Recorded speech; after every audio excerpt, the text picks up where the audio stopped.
We exposed abuse and sex trafficking in Georgia's foster care system and passed a law to help stop it. A new anti-trafficking bill is now federal law. John Ossoff wrote the bill.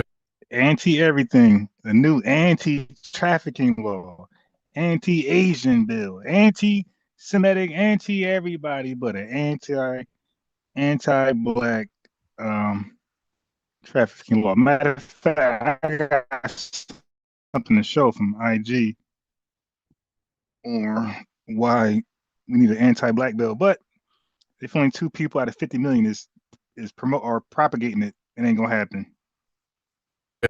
Every child should be safe. Nice hot. Yeah, this is my non-premium account. I'm gonna switch in a second. This is crazy. Where'd you get it? Depop.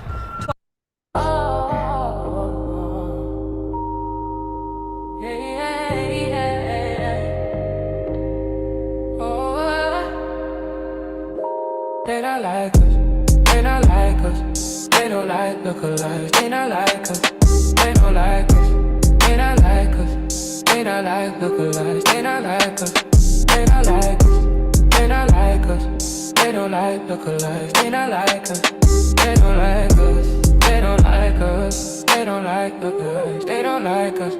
We the original, number one, uno, we're not alike, you know. Y'all are liar like we made in the image, our likeness. Our image is righteous, our lineage is priceless. You can't buy or sell it, they tried it, they tried to sell it, they tried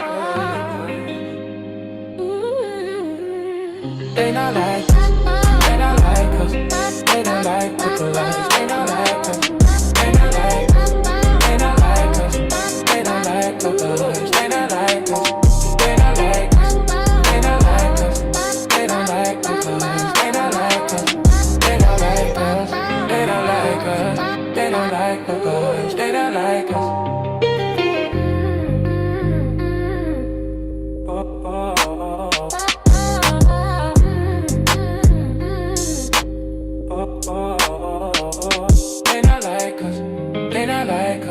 They don't like us. They don't like lookalikes. They don't like us.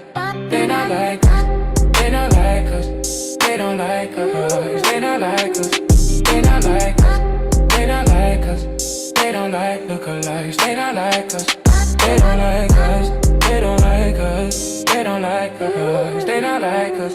We the original, number one on the road. We're not out alike, you know. Y'all are all liar, like we're made in the image and likeness. Our image is righteous, our lineage is priceless. You can't buy or sell it, it's right. Can't buy or sell it, it's right.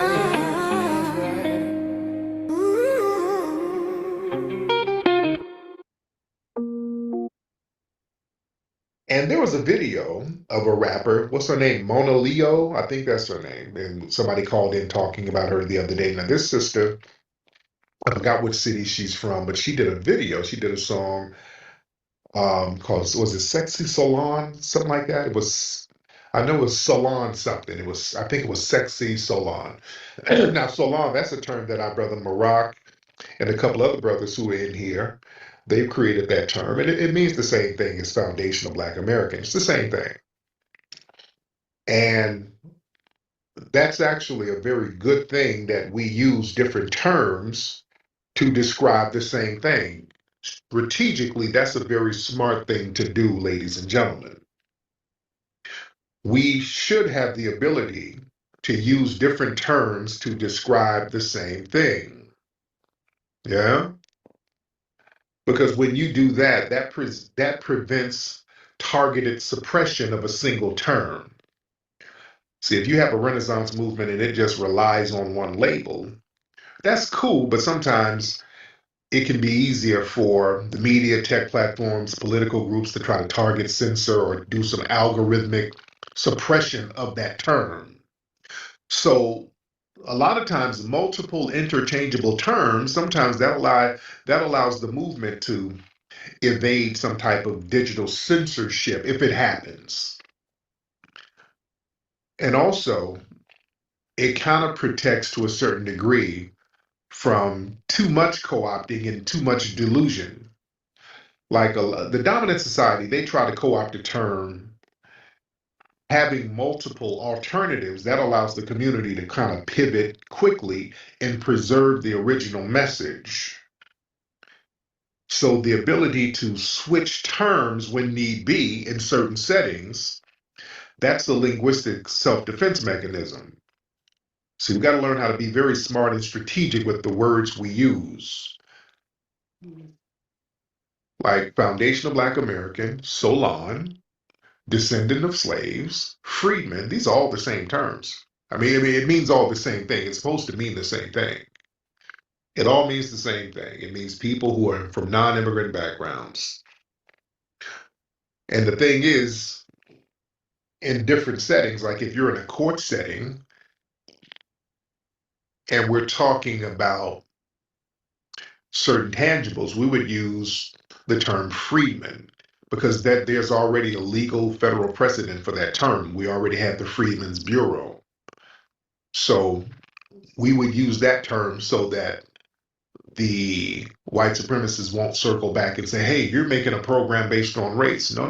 We're making a program based on status, freedmen. You understand? When we're talking about culture, we use the term foundational Black American, just general everyday cultural conversations. That's when we use that term. But the point is we have to know how to interchange the terms when need be. That's a good thing. See, when you expand the terms, it resonates with different people different ways. You know, like an older person might not know what salon mean, but they'll know what freedman mean. Oh, freedman, okay, I know what that is. So they can relate to that. So sometimes different labels help different audiences connect with the message. You understand what I'm saying? And also, you better be able to use different terms, and these terms mean the same thing, and you keep the terms up, or you keep the spirit of what the terms mean. You keep that in the lexicon, because somebody might create a term or popularize a term or put a term out there, and then that term gets co-opted. And if everybody's just sticking to that one term and it's been co-opted, the whole shit goes to hell. That's what almost happened with ADOS.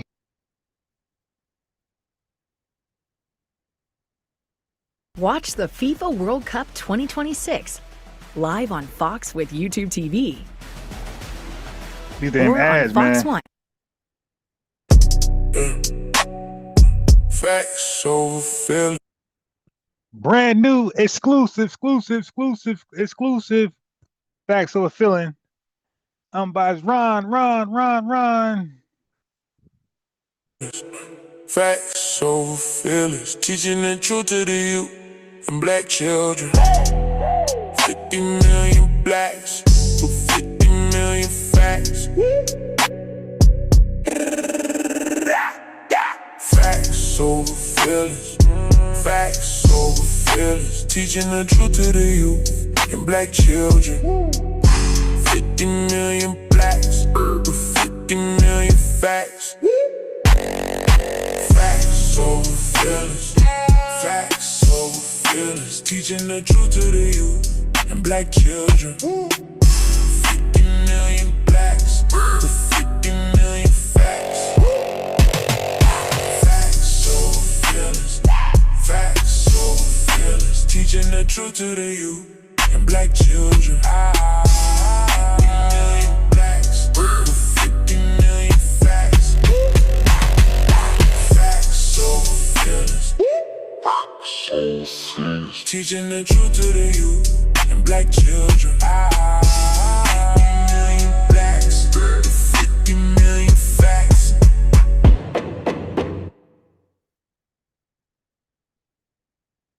Yeah, I gotta run that one back one more time. It's only a minute long. And some change. Yay! Facts over feelings. Facts over feelings. Teaching the truth to the youth and Black children. 50 million blacks with 50 million facts. Facts over feelings. Facts over feelings. Teaching the truth to the youth and black children. 50 million blacks with 50 million facts. Facts over feelings. Facts over feelings. Teaching the truth to the youth and black children. 50 million blacks with 50 million facts. Facts over feelings. Facts over feelings. Teaching the truth to the youth and black children. 50 million blacks with 50 million facts. Facts over feelings. Teaching the truth to the youth and black children. 50 million blacks with 50 million facts.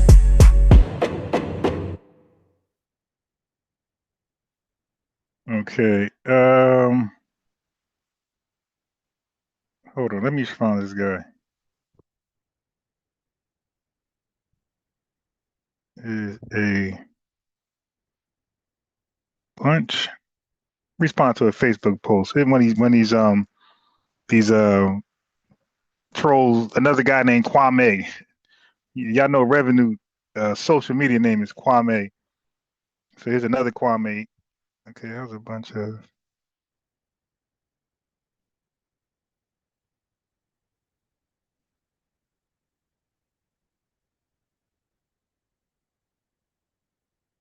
God damn, man. Both of my phones, man. Both of my phones are on some foolishness, man.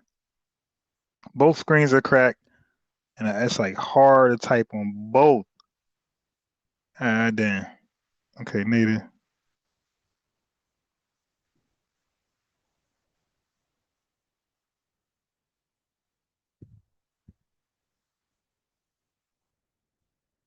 I'm live now. Will you join if I send you the link? Of course, he's gonna say no. And they usually like insult after they say no. They don't just say no, I'm good, and just keep moving. Why would I ever talk to you? Well, you're the one saying a whole bunch of stuff about my lineage. And he's a Pan-African, so he got a dog in the fight.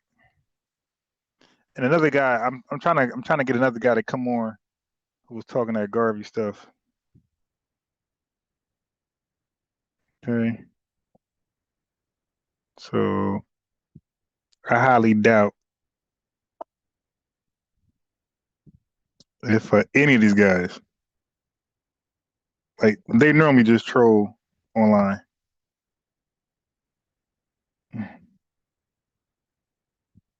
All right. Oh, let me get my TikTok. Let me get the TikTokers on real quick. Where's my charger? Yeah, both of my phones are going through it.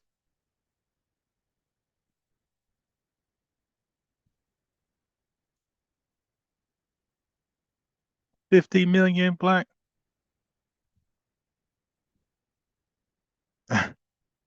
50 million blacks. 50 million facts. Facts over feelings.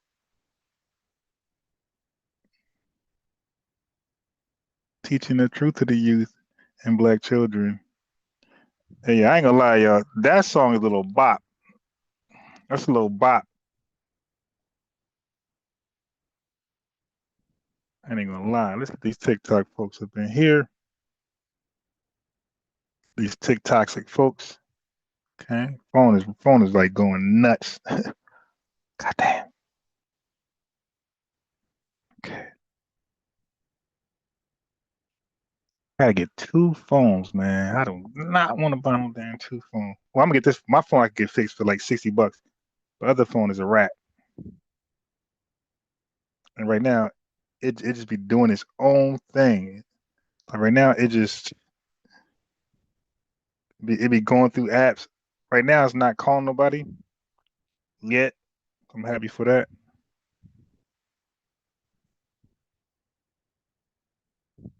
Yeah, so hopefully I could work that out.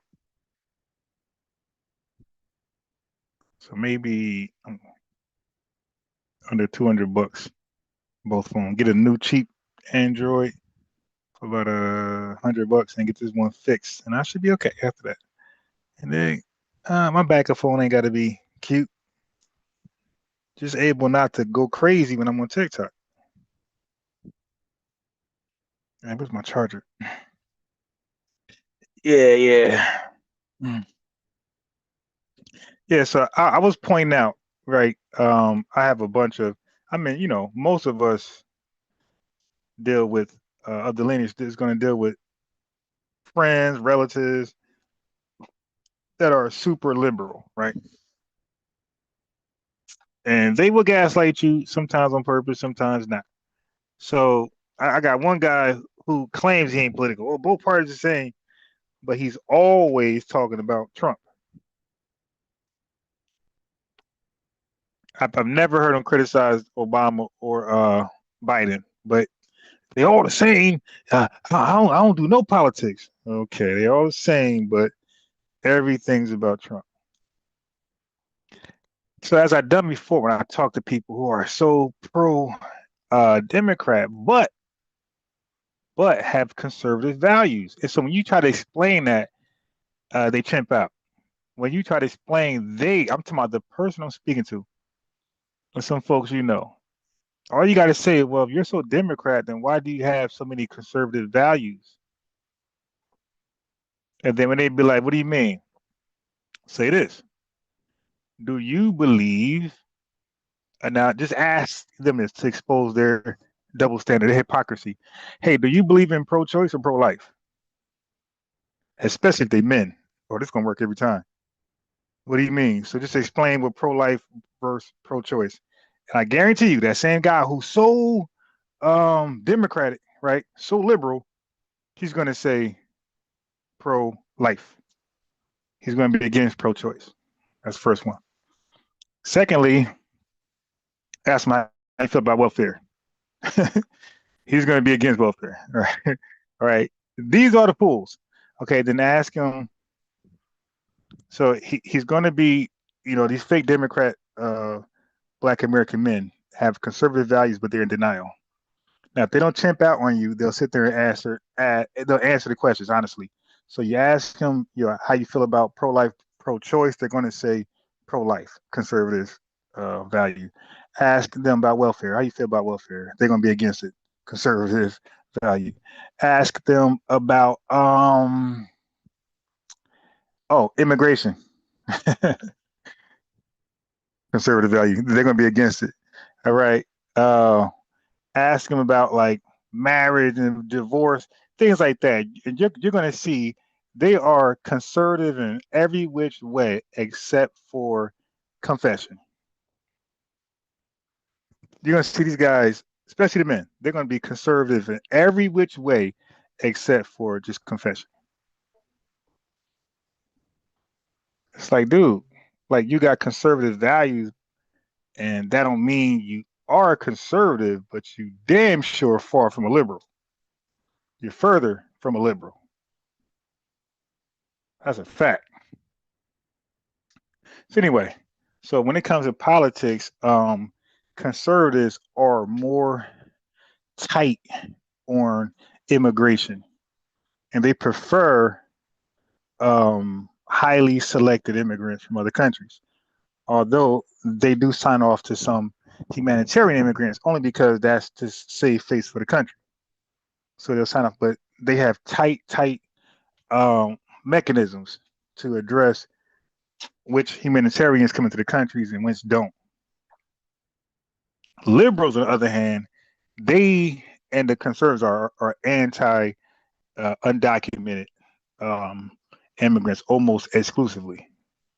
Liberals, on the other end, they prefer hyper-selected, but they also prefer humanitarian immigrants. These are the poor ones, asylees. These are the TPSs. These are the evacuees, war-torn countries. Like liberals are pro them. Like they favor them way more than conservatives, and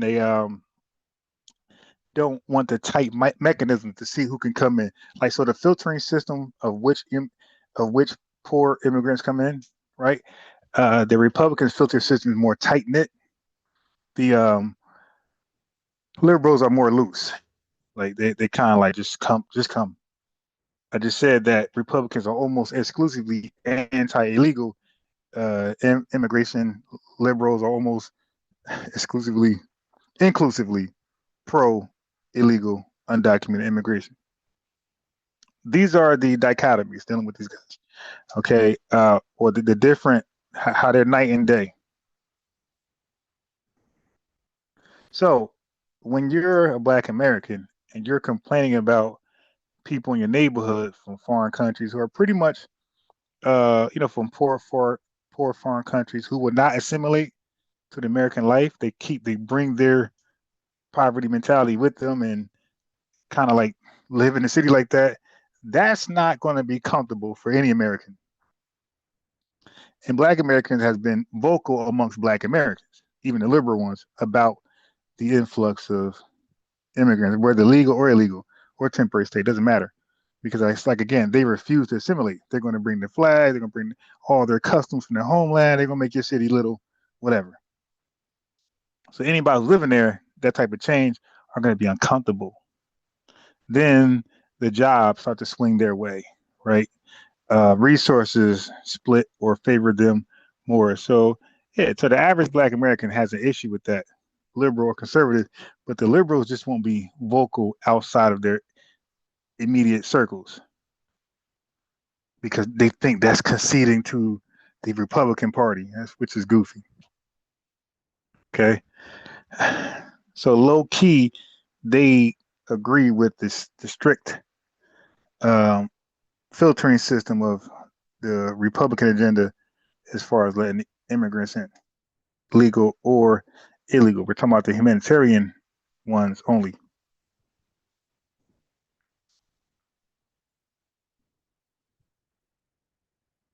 Okay. So just to catch you up where we are today. So in this country, historically, Black Americans, we got here roughly around the 1600s, maybe a little earlier, but definitely roughly around the 1600s. We came here, we were forced to come here, forced to work, forced to build the country, build the economy first through tobacco, rice, sugar, and cotton. Like the economy went crazy right away. Then after that, it started to become an industrial. With that money, we started to industrialize, right? We subsequently fought for our freedom. The civil rights, the Civil War for whitey people, it's called a Civil War, but for us, it might be addressed as the largest revolution. So when Haitians gaslight us and try to compare Haiti's revolution to like small plantation revolutions, we're like, wait. What about the Civil War? How was that not a revolution for us? The whitey man, something different. But for us, that was a revolt.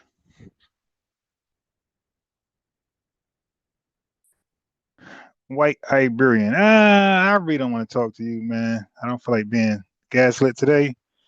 I know suspected supremacists. I'm good. I'm good. I already know you're gonna come with foolishness.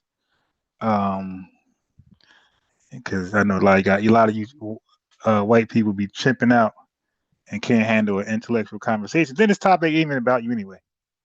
Just listen and learn. Get your popcorn. Yeah, so then we fought for our freedom. Okay. At that point, we were called Negroes and colored. And after our freedom, we made some changes to our names. We made some changes. We started to get rid of some of the names from our plantation owners. A significant number of Black Americans decided to get rid of the plantation owners' names. Okay. So we're freed and, well, on paper, everything's on paper, but not in actuality. So I don't even go through all that. Just a couple of changes made. Then you have Black Reconstruction. Then white people can't see us leveling up, so they chimped out, and the triple K was created.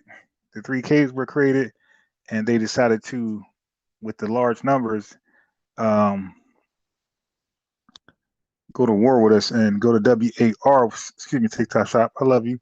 Go to WAR with us and get us out of our prospering and leveling up areas of life, right? Working, businesses we own, and even in politics, sitting as whoever, councilmen, judges, sheriffs, all that type of stuff, congressmen in states, congresswomen. They chimped out and forcibly, violently got us out of those positions and marginalized us back into like a designated area, basically.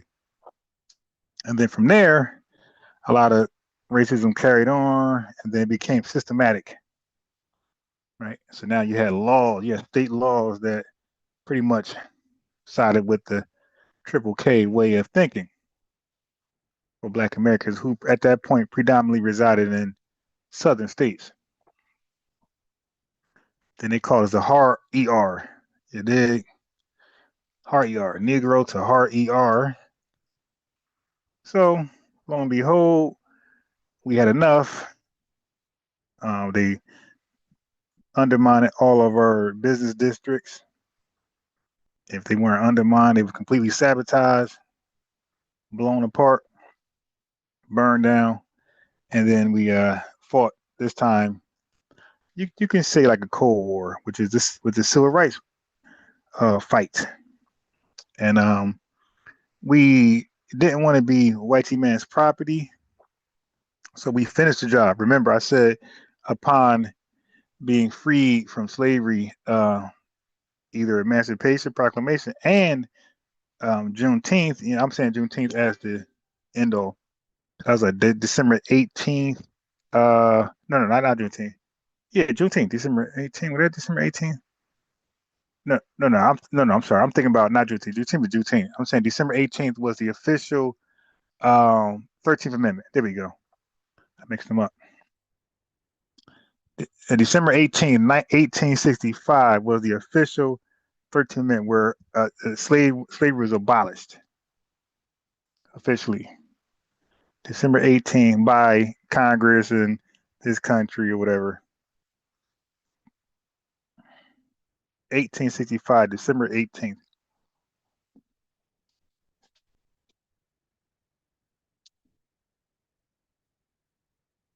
Anyway, when that happened, we made alterations to our names. A lot of us named ourselves. So naming ourselves seems to be cultural. Okay. You look at Malcolm X, his movement, they adopted the X in place of their surname because they didn't want to be tied to the plantation of their former slave master's name. But re-identify for us is nothing new.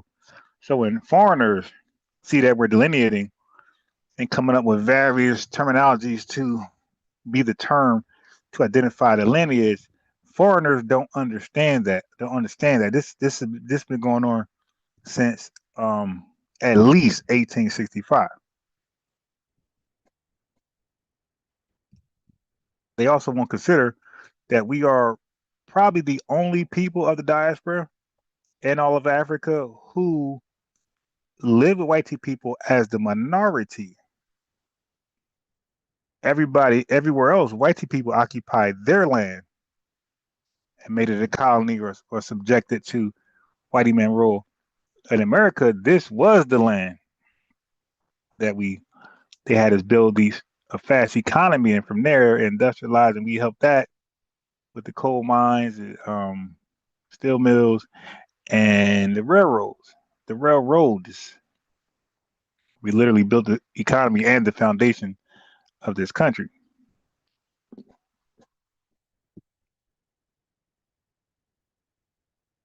Anyway,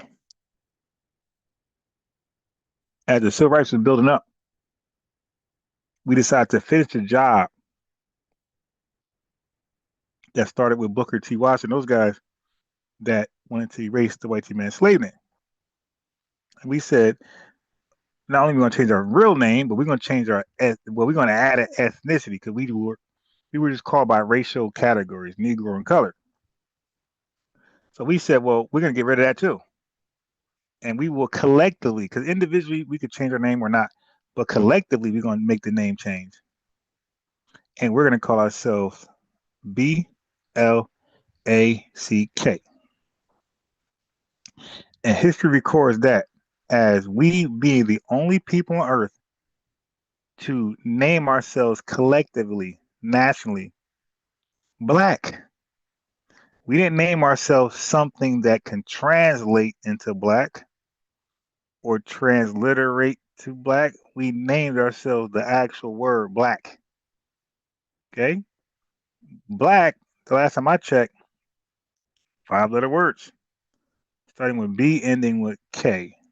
Noor starts with N, it ends with R. Sudanese starts with S, ends with E. Okay? Those are not words that start with a B, end with a K. Okay, so they had their own terminologies, and we had our own name, Black. That's documented 1940. Nobody on Earth, no people on Earth collectively in the 1940s were saying their entire ethnic group name, their primary endonym is BLACK, not what something means, those 5 letters. Okay? Nobody. Everybody was calling themselves something already. Okay, so let's get that out the way. So that was called the Black Empowerment Movement, the Black Civil Rights Movement, and whatever Black Love, Black Pride, Black all that type of Black is Beautiful movement, the Blackity Black movement. So simple. That was exclusively our movement. It was nothing like that in the world. Not in Africa, not in the islands, nowhere. Okay. Our government came along, undermining that because again, naming yourself is empowerment. Our government knows that. So our government came by and said, you know what, we're gonna like some 30 years later, say, you know what, we're gonna switch your name. We're gonna broaden your ethnic name and make it the name of a racial classification, unbeknownst to y'all. So when y'all run around talking about blackity blackity black, you will no longer be exclusively talking about yourselves, but you will be unknowingly speaking about anybody from Africa, Cuba, the islands, and Haiti that comes to America. They would be thrown into that. Okay? They would be thrown into that racial category. So we're running around thinking that when we say black this, black that, that is recognized in this country as an ethnicity, and it wasn't. So we caught on to that. Jesse Jackson said, "All right, look, man, we are African Americans. You know, he chimped out, want to do some African stuff, and that was kind of forced on us through media, government forms, and then 10 years after that, that was reclassified as a racial group, racial category. So right now, on a form, anybody fill out a form that deals with race, RACE, you will see black on there, which was our ethnicity, and you will see African American, which Jesse Jackson tried to make our ethnicity. So our two so-called ethnicities are literally called a race now. They speak to billions of African ancestral people across the world, not just us. Okay? So when I talk to somebody from Africa, Haiti, or the islands, I'll say, how are you black? And they really can't tell you why. Like NSYNC, they can't tell you why. Like the group NSYNC. So they came up with a way to hold on. Let me hold on one second. Let me disconnect my headset. Hold on, TikTok. Don't go to work. I gotta disconnect my headset. I'm going in. Write the stuff down. or you could fact check me, whatever. 1 second, let me disconnect this headset.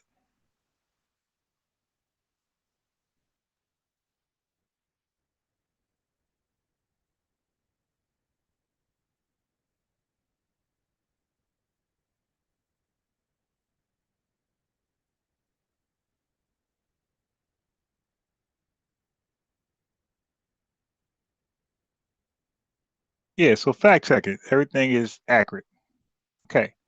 So they really can't tell you how they're black because technically the words they were supposed to use to describe themselves when they come over here and seek or establish citizenship, they were supposed to be wherever country they are from and then American tied to it. So a person from Nigeria coming over here and got citizenship, you are now a Nigerian American.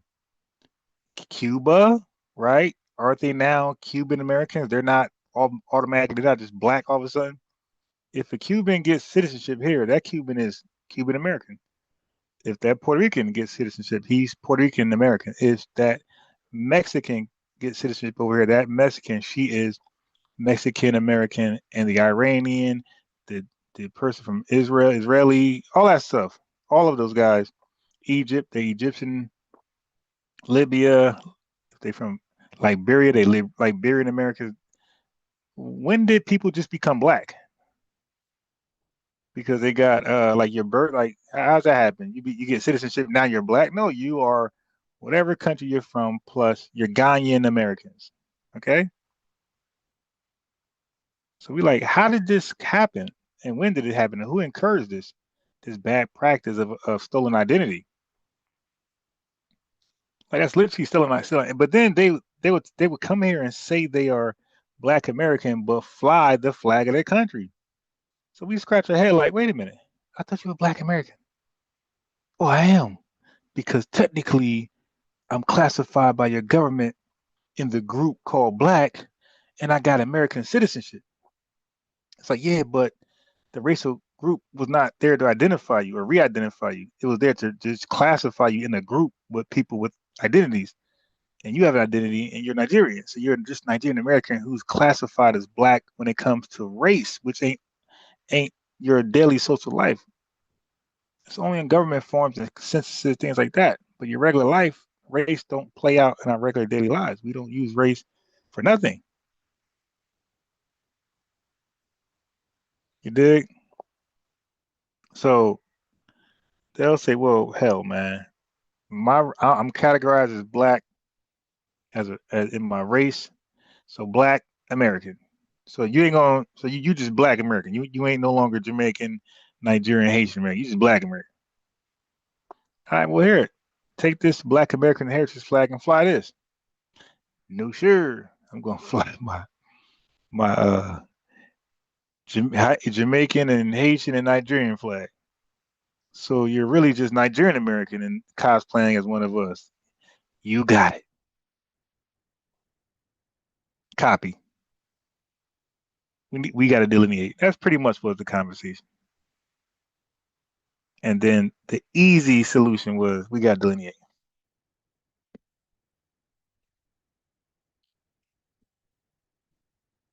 Easy.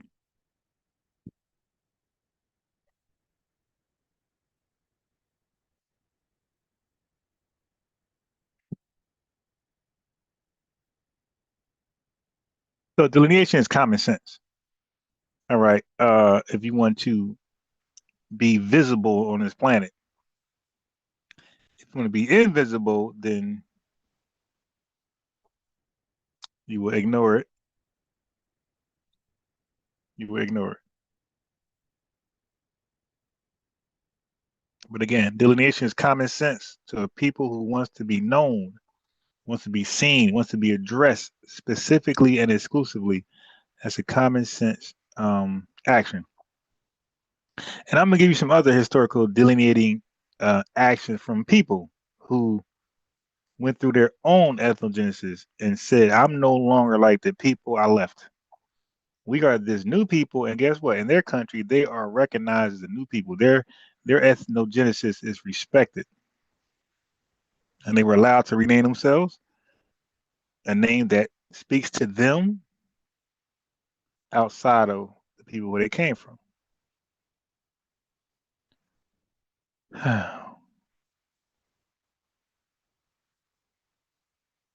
hold on.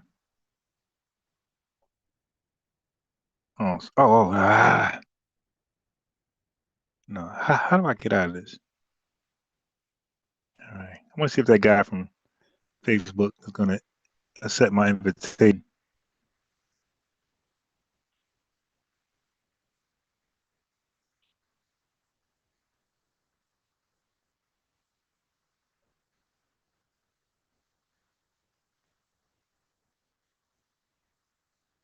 Let's see.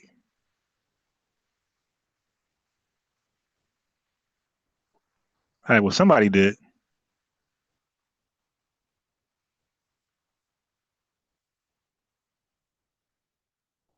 Okay. So let me send this dude the link.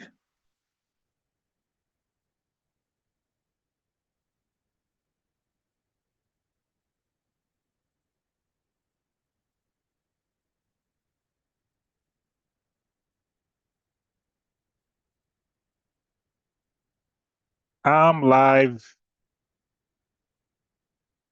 now speaking about it.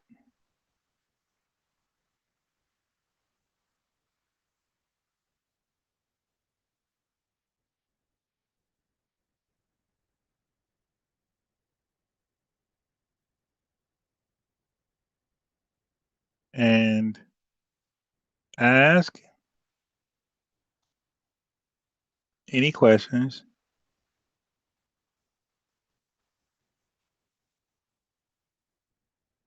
in good faith.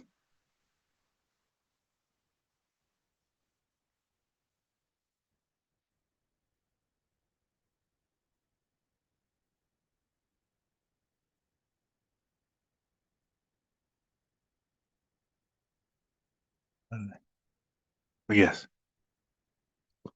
Good.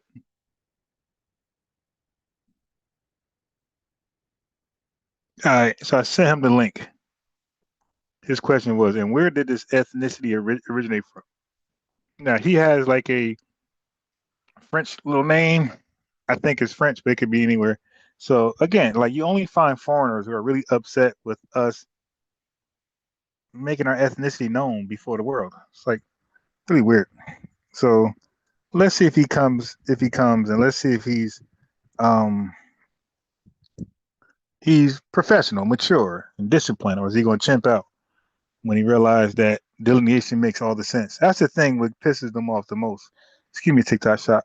I love you, but what gets them um tripping out the most is that when they actually go in debt with us and unpack delineation, they usually agree with it, or they don't have no argument anymore. It makes too much sense. Where they be like, damn, it makes sense. So now they just fully chimp out.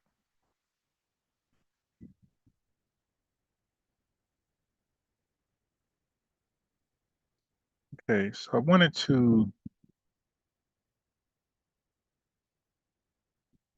to cover something that I'm looking for. Oh no, I know I didn't make that mistake. Yeah, so black for us was an ethnonym. It was the name of our ethnicity, no different than Haiti is the name of their country and Haitians are their ethnicities, no different than Burkina Faso being their nationality, ethnicity, and they are Burkina Fasos, right? Or where their country is Burkina Faso, they're Burkina Faso.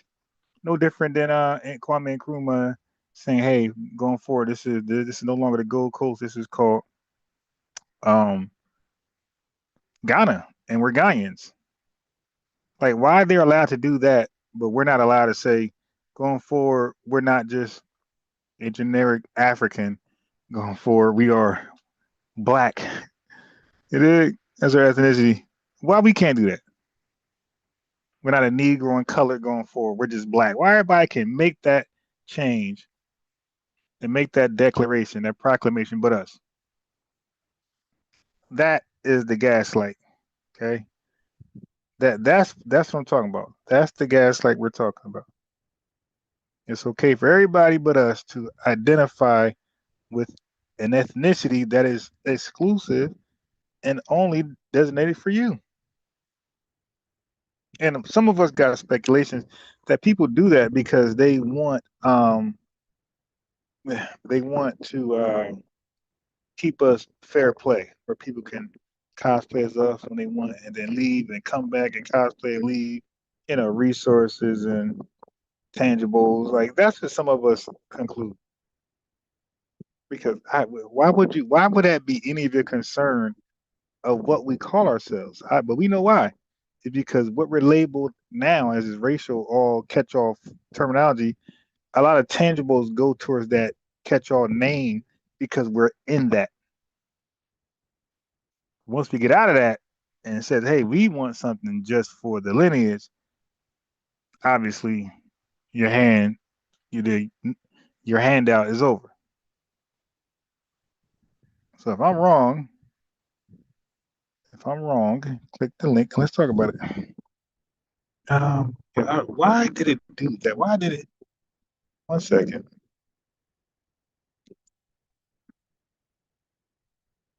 One second.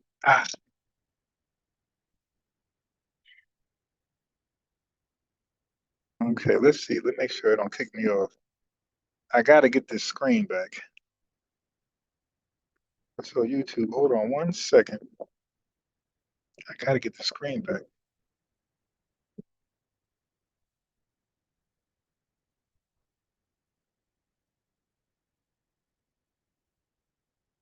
One second, YouTube. Let me get this screen back.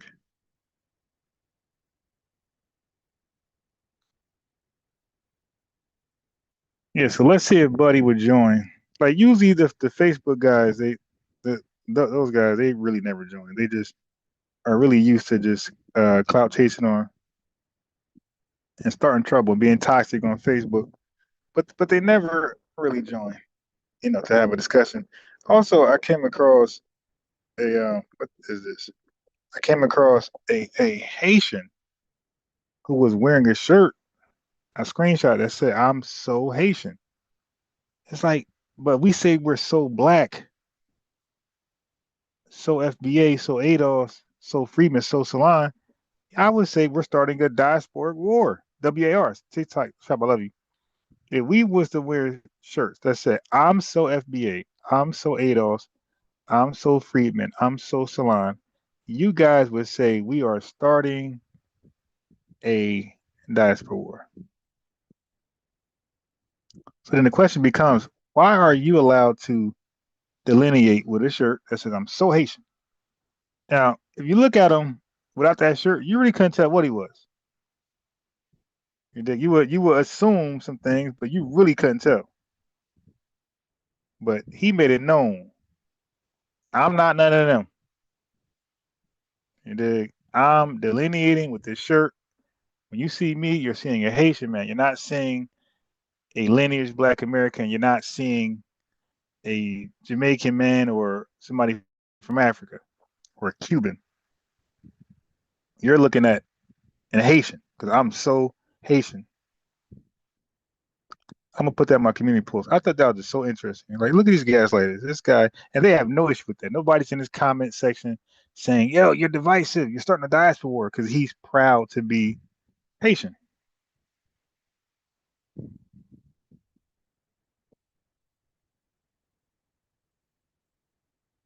I'm gonna share that picture in a hot second.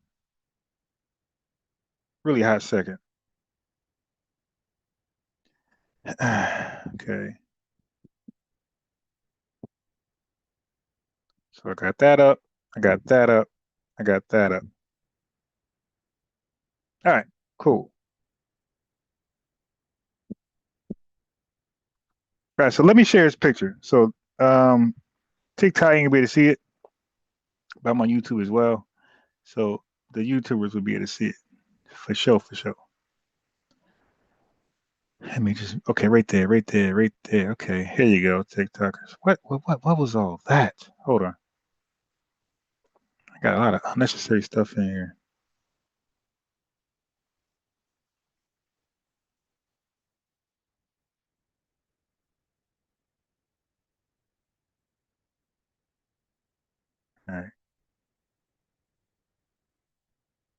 All right, we're good now.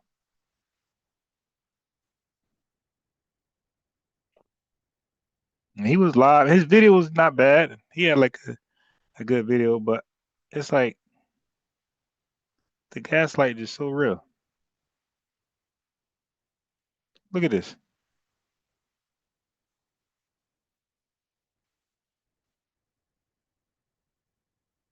Right there. I'm so Haitian. And no foreigner would fix their mouth to say he's being divisive or he's starting a diaspora war. Not one of you.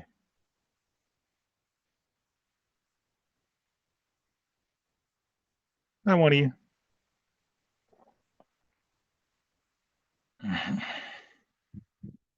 Okay. So anyway, I played a video from Tariq Nasheed that was saying, hey man, having more than one term to describe the lineage ain't a big problem. Matter of fact, it's advantageous.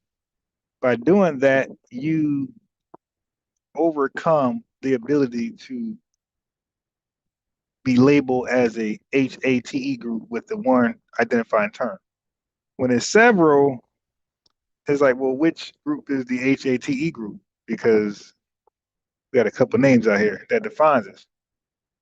And really, I think he was saying as long as the term defines exclusively and specifically the lineage, if you have a term that does that, no problem. Put it in the hat of choices.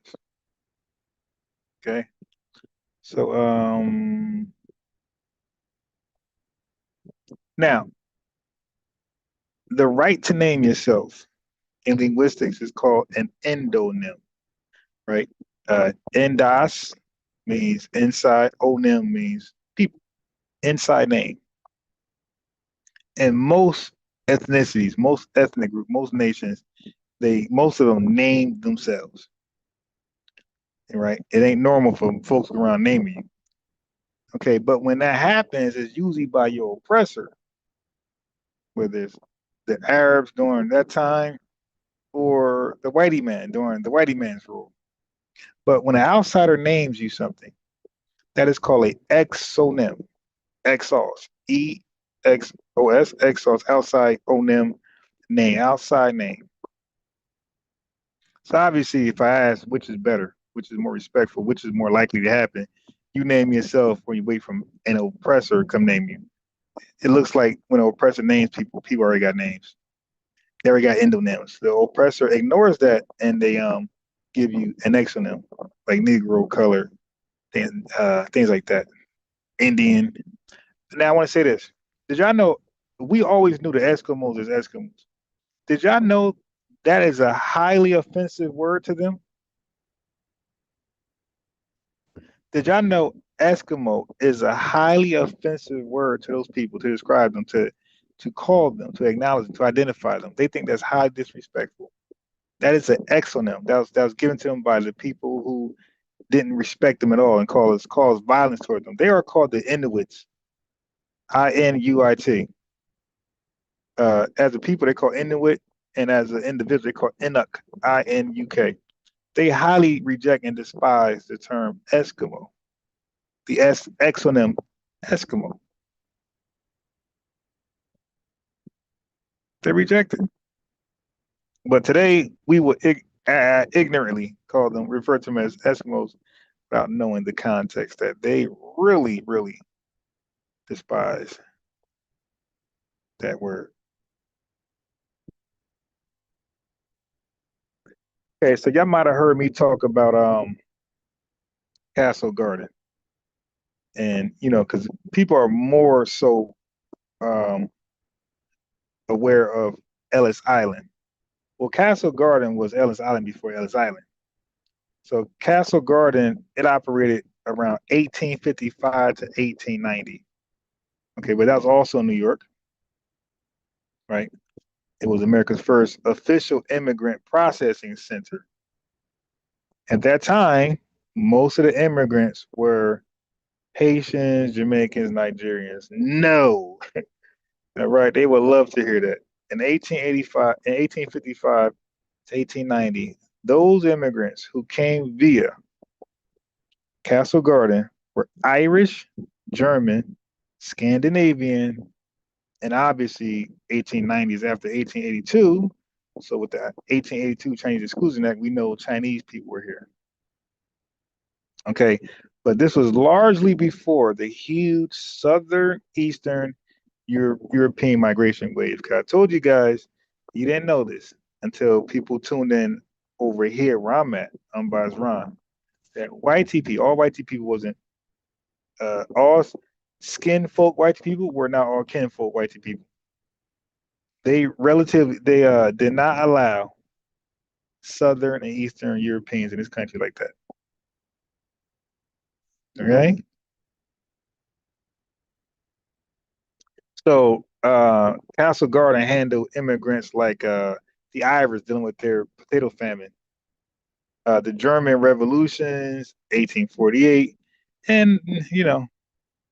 So now Ellis Island came after Castle Garden. So Castle Garden, 1855 to about 1890, and Ellis Island was 1892. So it came afterwards, 1892 to 1954. Why it says 1954? Because 1965 was the Heart and Cellar Act. So this was in New York, and through Ellis Island, they processed 12 million immigrants. I don't think they kept count on the white folks who came through Castle Garden. I'm not sure. So the Eastern and Southern Europeans that came through Ellis Island were Italians, small hats from Eastern Europe, Poles, Greeks, Slavs, and Hungarians. Okay.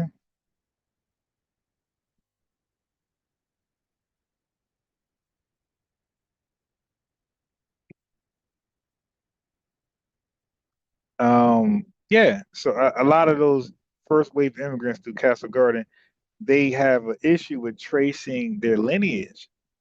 Like the Brits that come over here that assimilated, they became American. The Germans who became American, Scottish, right? They have trouble tracing lineage because they left it where it was. They said, I'm fully assimilating to the American way. I'm going to be American from this point on. And they did that. They eventually allowed it to whiteness.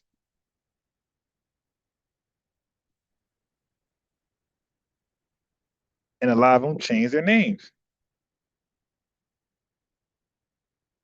Muller to Miller, Schmidt to Smith, Kowalski to Coleman.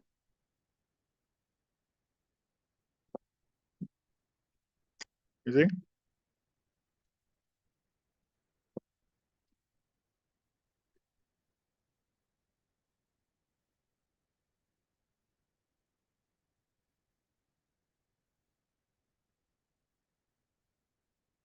Yeah, so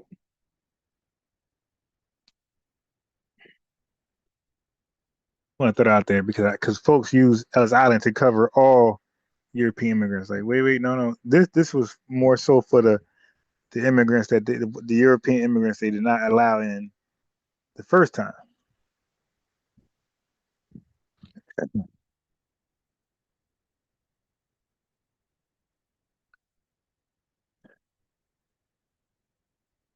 Okay, so race and ethnicity. This seems to be confusing some people.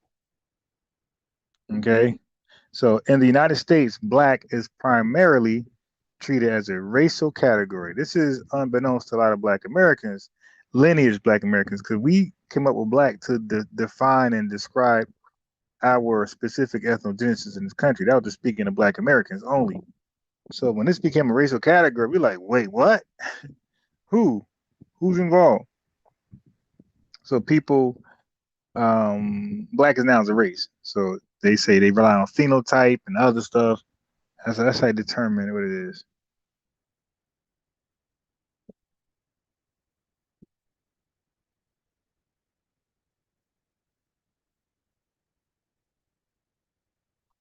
Anybody want to chop it up?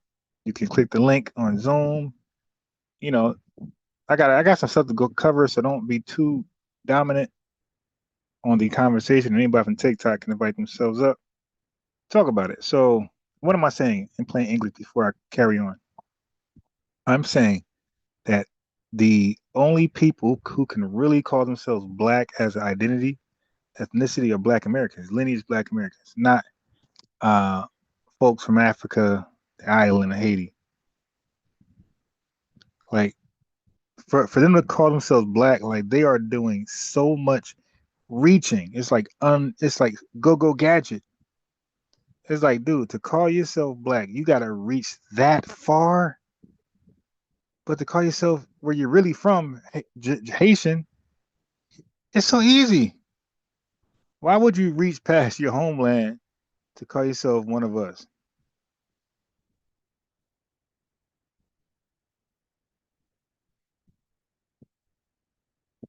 Crazy, huh?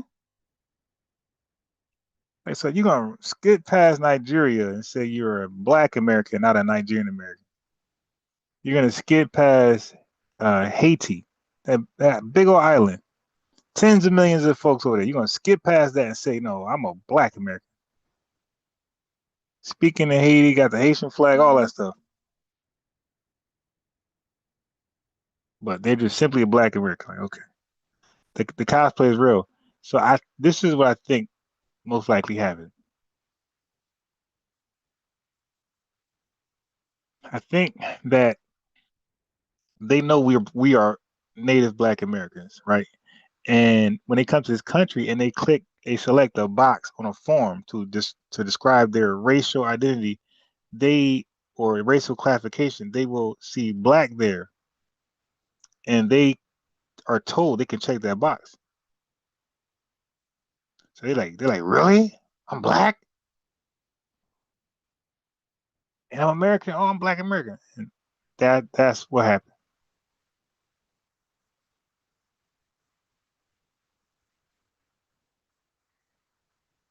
You dig? So, the problem of racial categories. This is why nothing can be done with the racial category name. That's why the DEI programs get shut down and all type of no reparation. None can ever be. It gets shut down if you try to apply it to a specific racial category. It's not gonna work because our Congress and Supreme Court and whoever else says that racial categories are too broad. They don't speak to one. They don't speak to an ethnic group. They speak to thousands and hundreds of ethnic groups. So they say that's too broad, and it can contain many distinct ethnic groups with very different histories, cultures, migration timelines, political interests, and ancestral experiences, which is a fact.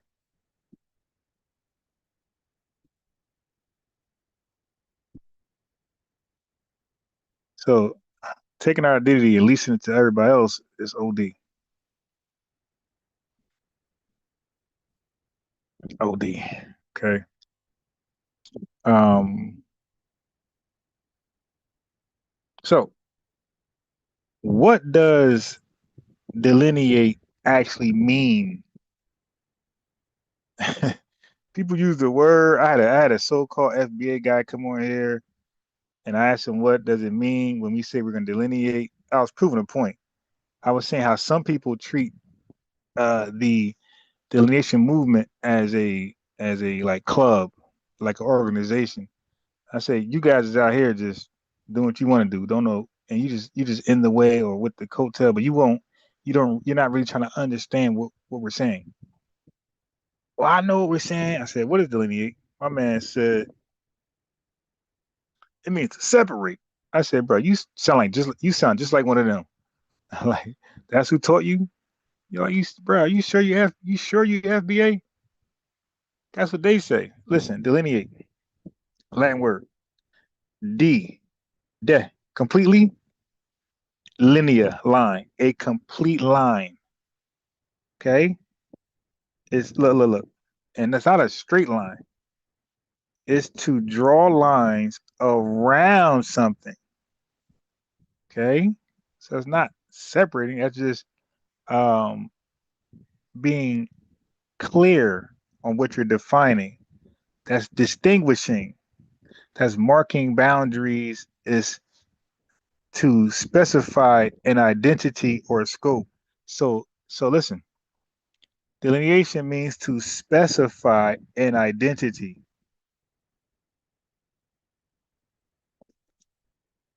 Why do you want to do that?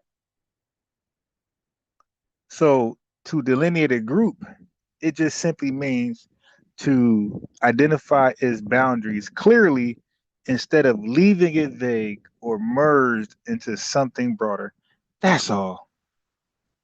There's no physical separation. You're just saying, hey, us over here, we are these people. We're no different than the other people that say they're different and that's respected. And they are and we are.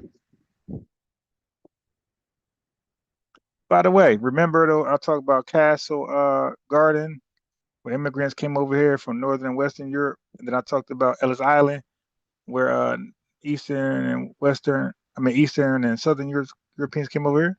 Well, guess what? Some of them delineated as well. So they got over here. The Italians, for a long time, were known as Italian Americans. Ashkenazi Jews. Puerto Ricans, right? They ain't become Americans. Dominicans. You got Nigerian Americans, Chinese Americans, Amish. So why do they stick with those terms? Because everybody understands that delineation helps preserve ancestry, historical continuity, legal claims, cultural identity, demographic accuracy, and political interests. Okay, so you can't sit here and watch Dominicans distinguish themselves from Mexicans and Puerto Ricans and say that's okay. You can't sit here and watch Nigerians distinguish themselves from Ethiopians or Sudanese people or Zimbabweans and you think that's okay. Or Irish distinguish themselves from Italians or Germans or Polacks. There's nothing wrong with that. Why the gaslight is even on?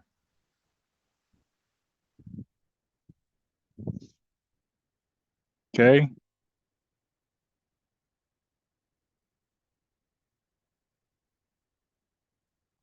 Yeah. So we need this aggregated stats just speaking to Black Americans. We could see how bad we really are or the progress.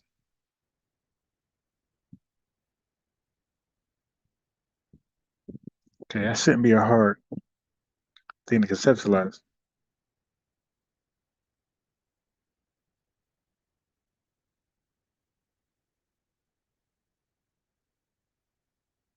So it's delineation, disaggregation, and then explicit representation.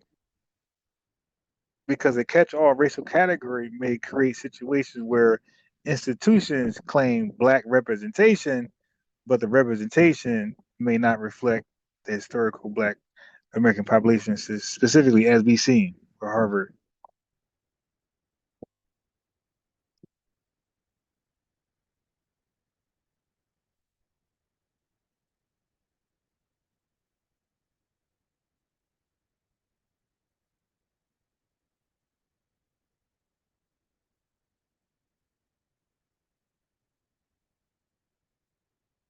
So, what is the consequences if you don't delineate? That's what we got to ask. Now, I gave the guy the Zoom link. He ain't calling, so Facebook, which I kind of knew.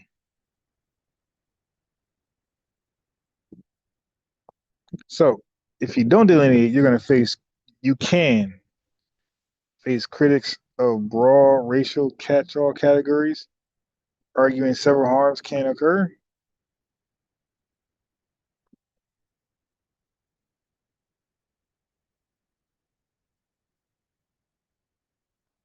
Unique socioeconomic conditions can be harder to identify.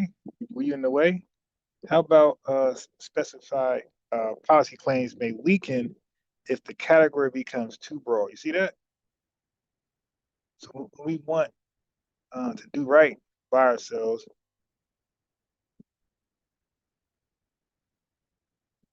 It's not going to happen.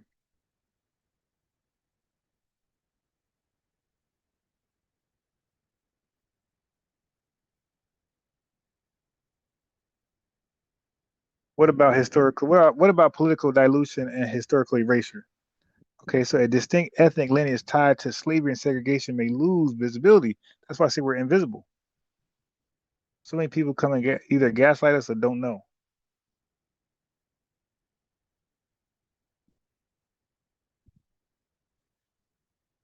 So with that being said, people do conflate race, nationality, ethnicity, and culture.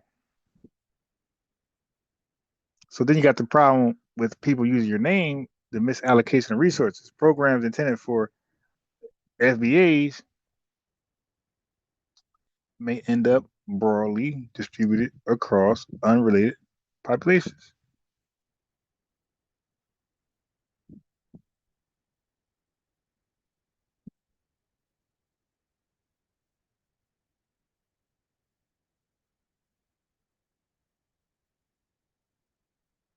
Yeah, man, we're here waiting to dialogue with somebody because I got some stuff to get into.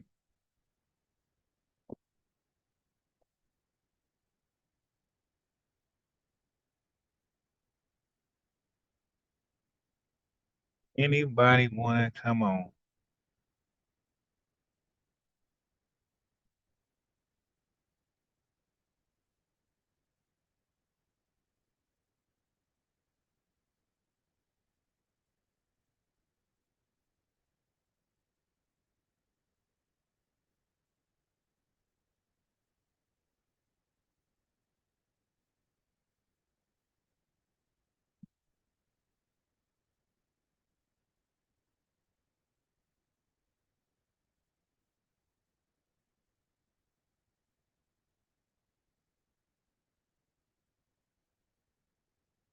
Hmm. So, as you know, the racial system primarily started around the uh, early 1600s, chattel slavery, plantation economics, and later segregation.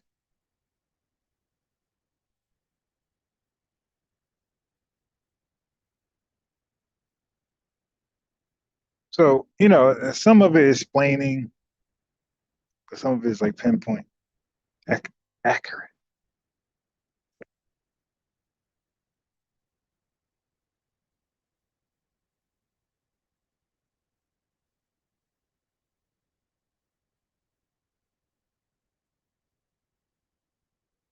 Just reading the chat, see what's going on with folks.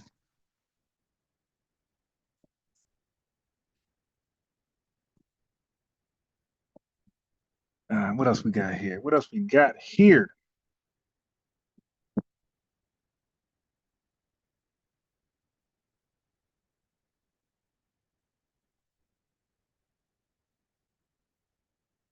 What we got here? Yeah, this feels good today.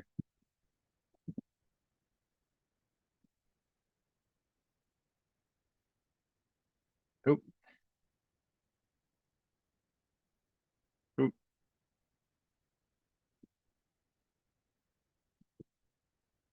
Hmm.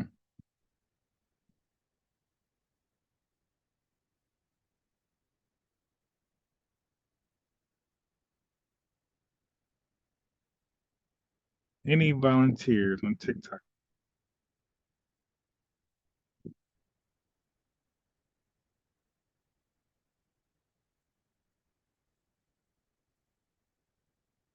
Okay. Yeah, so black for us, BLACK, not what a word means or not what a word translates to. We're just simply saying black.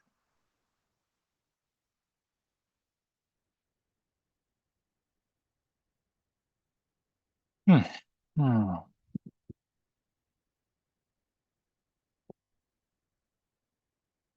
Funny world. Yeah, so man, like this country does reports. They know how evil their own are towards Black Americans.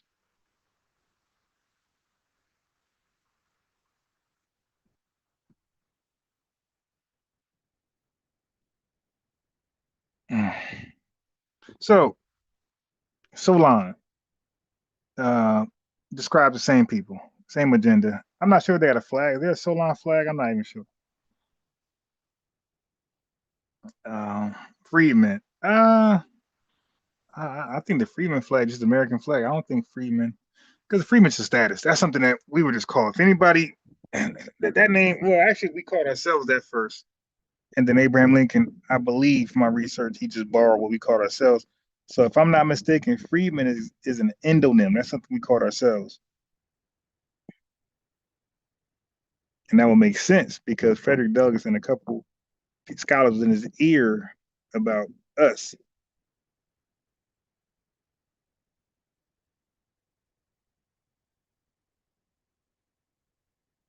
You feel me? ADOS, American Descendants of Slavery. So anyway, so when Leonard Bain Johnson did the report that some of you probably heard of, it's called the Kerner Commission, and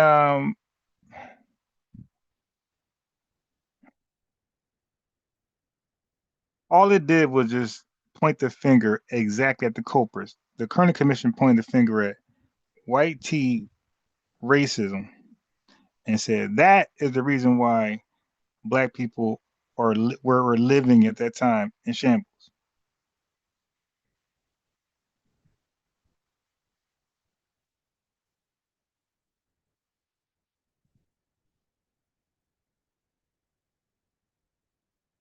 So when we say the conditions, like the Kerner Commission pointing to, slavery, obviously, segregation, job discrimination, housing discrimination, and unequal treatment. But if you hear these conservatives now, whether they foreign, whether they white tea, or even a Foundation Black American, like um like Thomas Sowell, they would tell, or Larry Elder, they would tell you that no, it's culture and it's other things the reason why there was slavery, segregation, job discrimination, housing discrimination, and unequal treatment and over policing. They'll say, no, it's culture.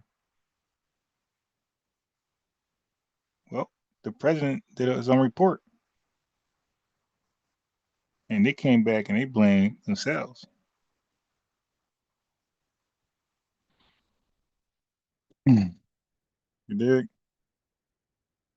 So that report found out that bad housing was a result of white supremacy, unemployment, police brutality, segregated schools, media bias. All the roots were white supremacy. So it pointed out the problems and it gave a solution. It said the solution to that should be more jobs, better schools, fair housing, anti-poverty programs, police reform, and integration. So it pretty much just summed it up with America must spend money fixing inequality or things will get worse. So they felt like, hey, man, the report said, hey, man, you better fix inequality or it's going to get worse.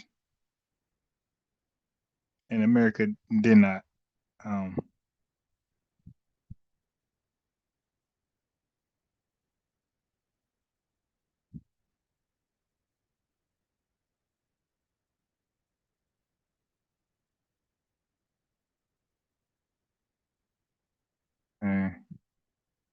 all right.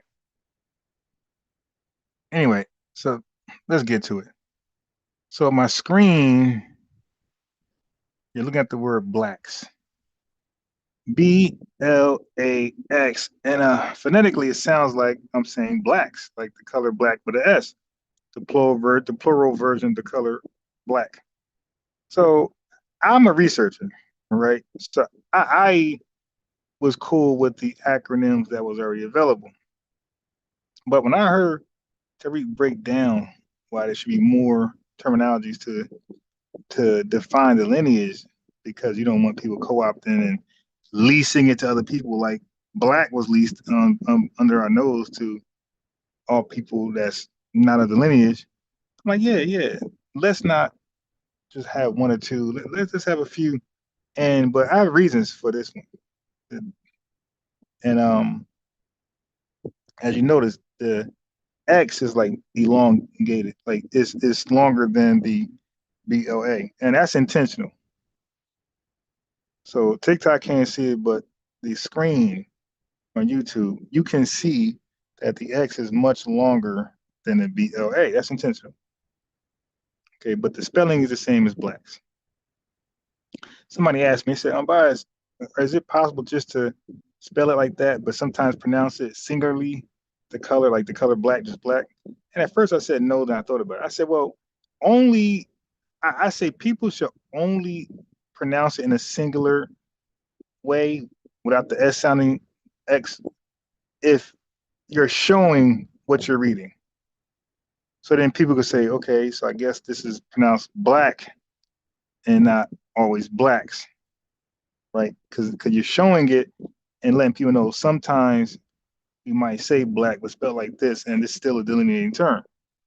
So if you're around, that's to answer your question. It's no problem, but as long as you're just showing what you're saying when you say black. If you want to say it in a singular usage type way, then you should be showing it, or you should say it. You say, "Hey, man, us black people know that black is spelled BLAX." Yeah, I got no problem with that. The S and the X can sometimes be silent, I guess. Okay, but black, just like everything else, is an ethnonym or trying to be an ethnonym, right? I use blacks for the historical ethnic people, us, formed through American chattel slavery, Reconstruction, Jim Crow, and the Civil Rights era. So it is designed to distinguish that historical people, us, from the broader racial category black. And that's what Adolph Friedman, FBA, and everything else did as well. Okay. So now the X part. The X part is dope. Even when I spell blacks, capital B, lowercase l, lowercase a, but the X is capital. Okay, so yeah, this should be the first ethnonym or first proper noun. I'm aware of. I'm aware of that the first letter is capitalized and the last. If you know anything about proper nouns, grammar, only the first letters require capitalization. So there's many layers for the X. So the first thing will stand out. That's why I spelled like that. The first thing that should stand out is the Nation of Islam. That should be the first thing that stands out. Okay. Nation of Islam was very foundational and instrumental in the Black Power movement. Okay. So this is one of the main reasons why I felt like we should use the X to spell blacks, not the CK, CKS, right?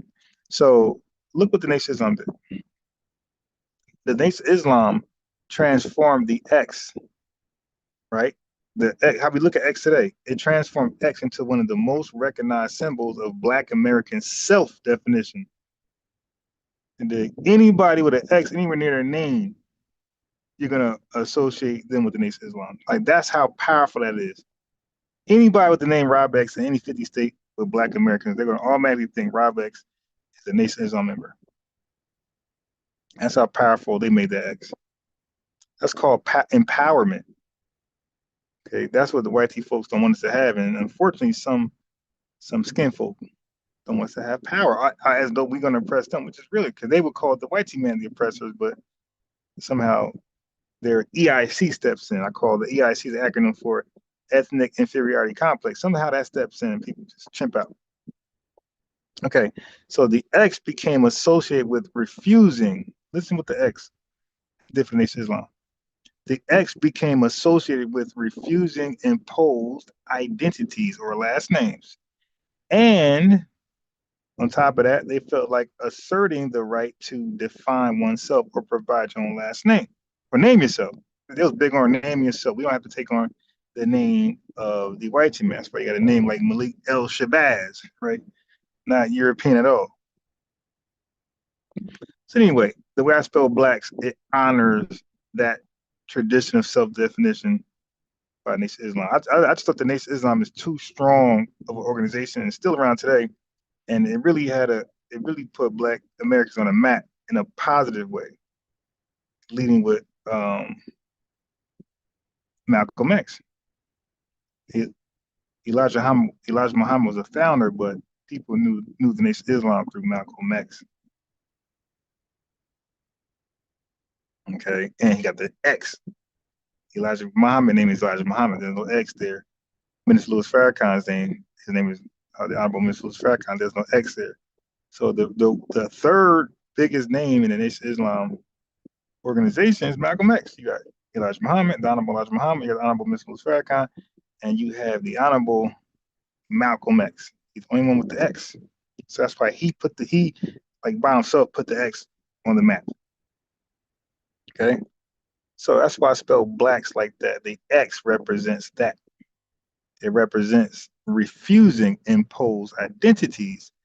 Look what else it symbolizes. Like just as Malcolm X replaced an inherited surname, blacks, the way it's spelled with X, we are replacing an inherited racial label because they made black a race. So when they say, hey, black people of the world, we're like, who the hell, who is that? Who is the black people of the world? I don't know who that is. I just know black people in America. Right. So the X replaces that imposed inherited racial label.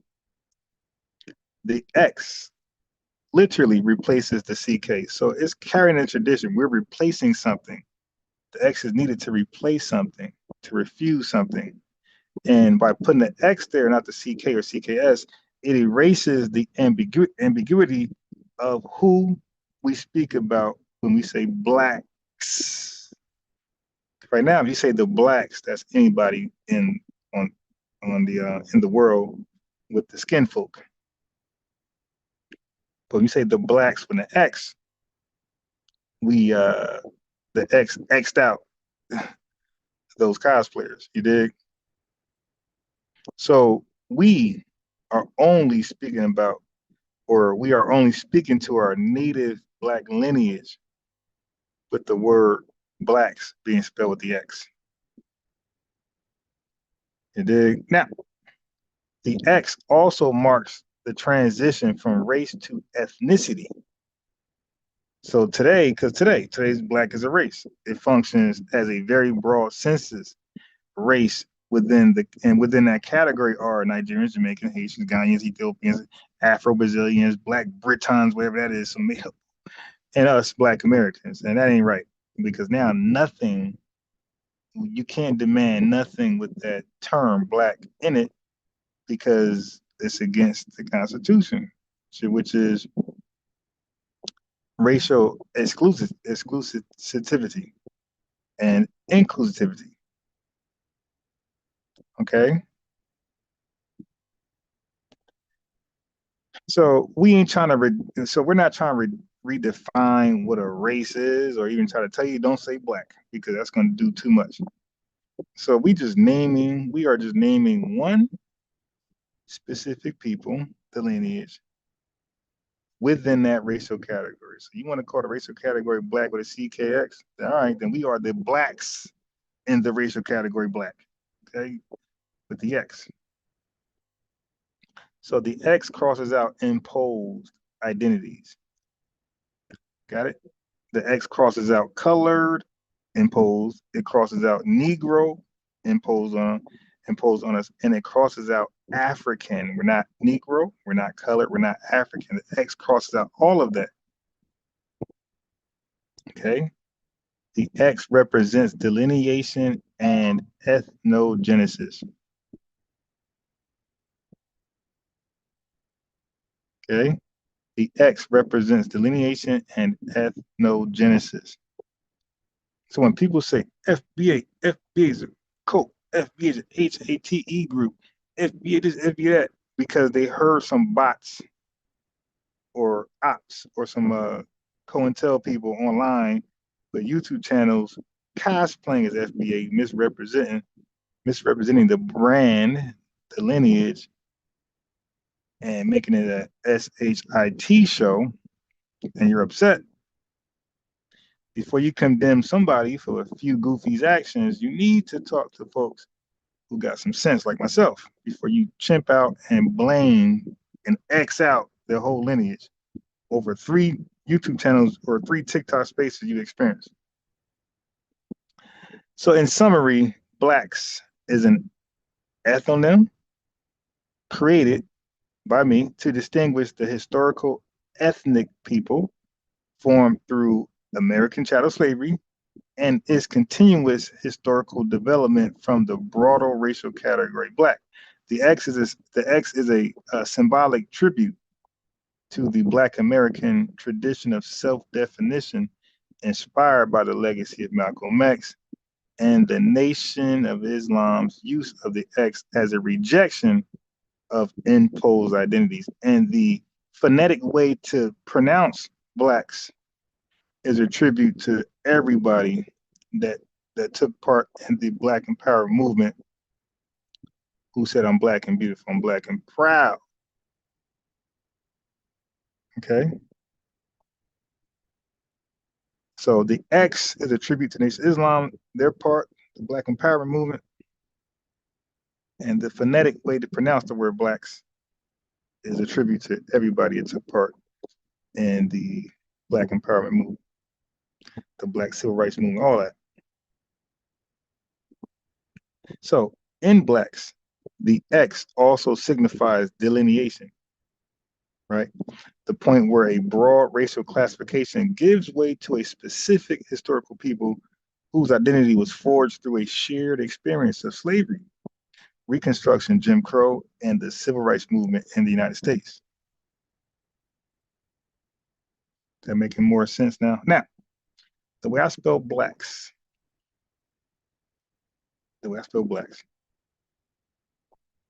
is literally a new word. And new words are neologisms. New words are neologisms. Neologism. Neologism.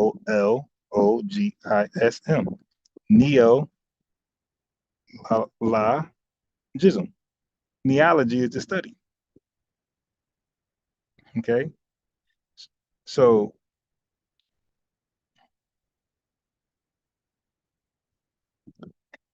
a neologism is a newly coined word. So many successful ethnonyms and political identities have either been newly created or transformed into new meanings over time. Now, here's the special thing about neologisms. They are very unique. A unique word, it really belongs to one group, right? So if you're saying your ethnicity, your ethnic group, then you really want a neologism to represent the brand of the group, the lineage. So you got the Maoris, okay? Maoris people, right? Short, sweet. That's a neologism. You have the Inuit, who people disrespectfully call the Eskimos. Inuit, short, simple, right? That's a neologism. You have the Métis people. I'm gonna speak about it more in depth. The indigenous people of Canada. Look at Métis, Metis. The E is stressed, short, sweet, simple. You got the Basque people. You got the Yoruba people, Zulu, and the Romani people. Those words immediately identify one people, right? So Blacks with an X functions the same way, right? So what I found out through research, that when you're calling an acronym, right, 2, 3, 4 letters to explain who you are, the limitation of acronyms is that you have to explain what each word means and how it applies to you, right? Then you'll get gaslighters, you'll get trolls to waste your time and debate each word and how it applies to you. Like, for example, they'll tell us, wait, so are you American or the Americas? Because South, Central, and North, those people American too, because they are part of the Americas. So that ain't exclusive to you. Or they'll say, how you foundational? You weren't architects of the country. The founding fathers founded this country. You ain't found the country. They did. So how you foundational? Well, for one, we didn't say we founded the country. We said we're foundational. So finding something and building something is two different things. And then they'll say, descendants of slavery. So was I. I was a slave. My ancestors were slaves in Haiti and Jamaica. So that whole thing you have to deal with. So the conversations become about the acronym, right? Rather than the people it's describing, the people who are you're speaking about. Single words avoids much of that, as you can imagine. Short, simple words like blacks is so easy to remember, search online, easy to trademark, right? Because it's one word, it's not 3 words, 4 words. It's easy to turn into a logo, print on clothing, hashtag, build movements from within. So here's some quick reminders. Think of Google, short, sweet, Kodak, the camera, Rolex, Sony. Okay, those are words. They are not explanations. Ethnonyms are almost always words, single words. Cherokee, Igbo, Hausa, Japanese, Burkinabe, French. I could go on and on. Belgians. I can go to Liberians, Chinese. The ethnonyms are normally one word. One word. Okay. Anyway. And that's why a lot of times acronyms be contested. But a neologism, it doesn't have that issue to the same extent. You feel me? Because it is, or it defines by convention rather than by unpacking each component.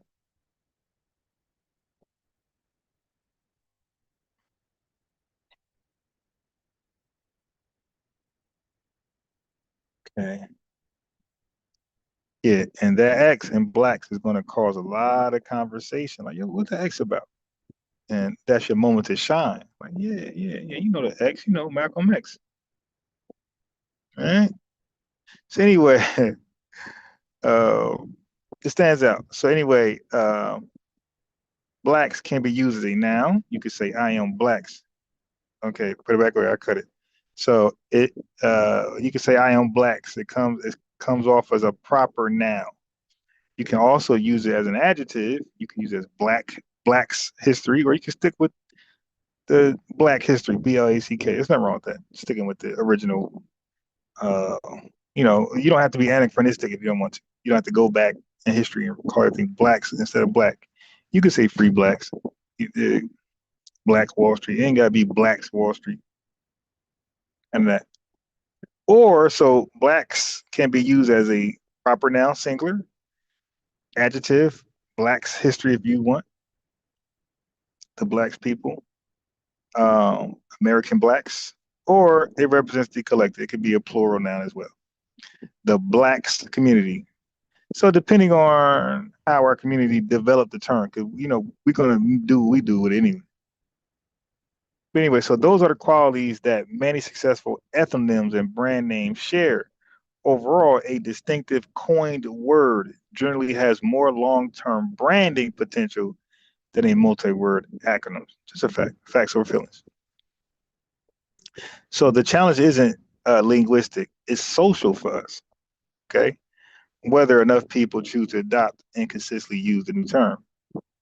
But remember, I'm gonna go back to the Métis people, right? Because they draw the closest comparison of our ethnogenesis outside of the diaspora, of course. Right, so these people live primarily in Canada.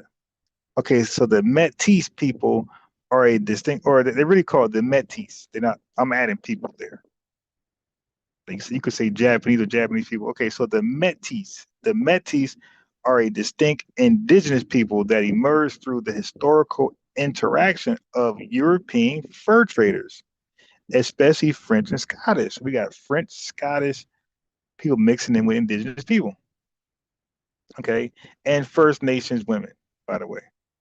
So importantly, they are not simply mixed race people. Over time, they develop, right? And this is an interesting mix here. But look what happened. They became a people around the same time of our ethnogenesis. Matter of fact, our ethnogenesis happened before theirs. So how are people being recognized as Métis And our ethnogenesis happened 100 years before theirs, and maybe 200. Theirs is around the 1700s, 1800s. All right. So what did they do? What did they do over there in Canada? They established their own culture eventually, away from the Canadians at the time, whoever else was there. They established their own communities, their own language, Michif, their own political institutions, and their own national consciousness. So today, and even then, anthropologists call that an ethnogenesis for the weirdos who are afraid to say ethnogenesis. So by the early 19th century, they already seen themselves as a separate people. Métis come from the French. It literally means mixed, right? Today, Métis is no longer simply describing ancestry, right? It defines a distinct indigenous people. And today, it has legal recognition in Canada. See how the government respected that, their ethnogenesis? So historically, so I use that as an example, just to let you know, historically, communities have coined, adopted, or transformed names over time. So when they gaslight us, I'm like, wait a minute, the Métis, hi, I'm good.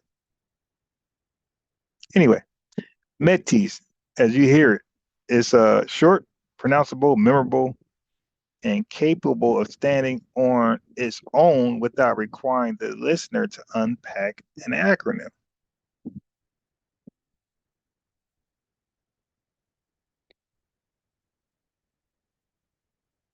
And buddy, if you are here listening, the brother from Facebook, click. 'Cause you had a question. You said, how did our ethnicity originate in America, or when did it do that? And I gave you the Zoom link. Let me see if you joined this.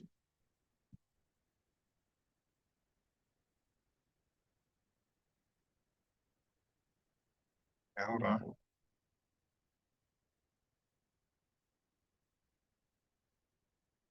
Nope, you didn't click the link. You didn't invite yourself up on TikTok, but you were sincere and you really wanted to dialogue.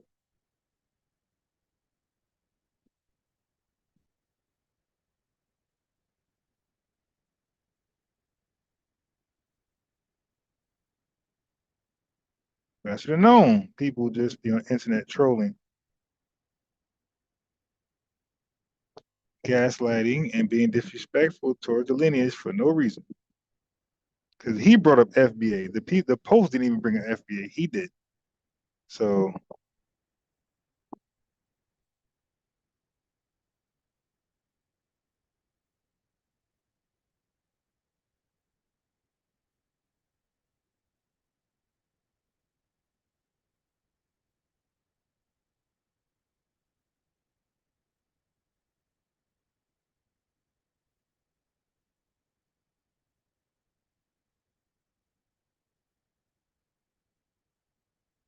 all right. So I hit him up again to join either from TikTok or Zoom. I said, it's your choice, buddy.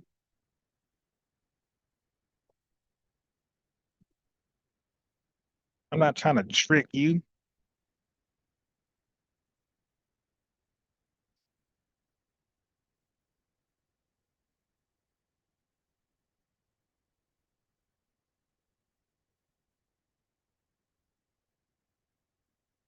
Okay, I get it right now.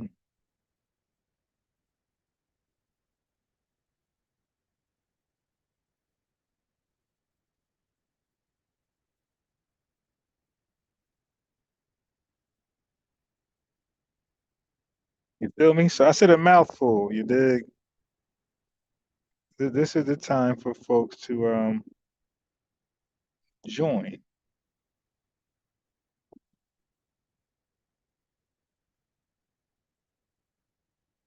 So let me read that comment.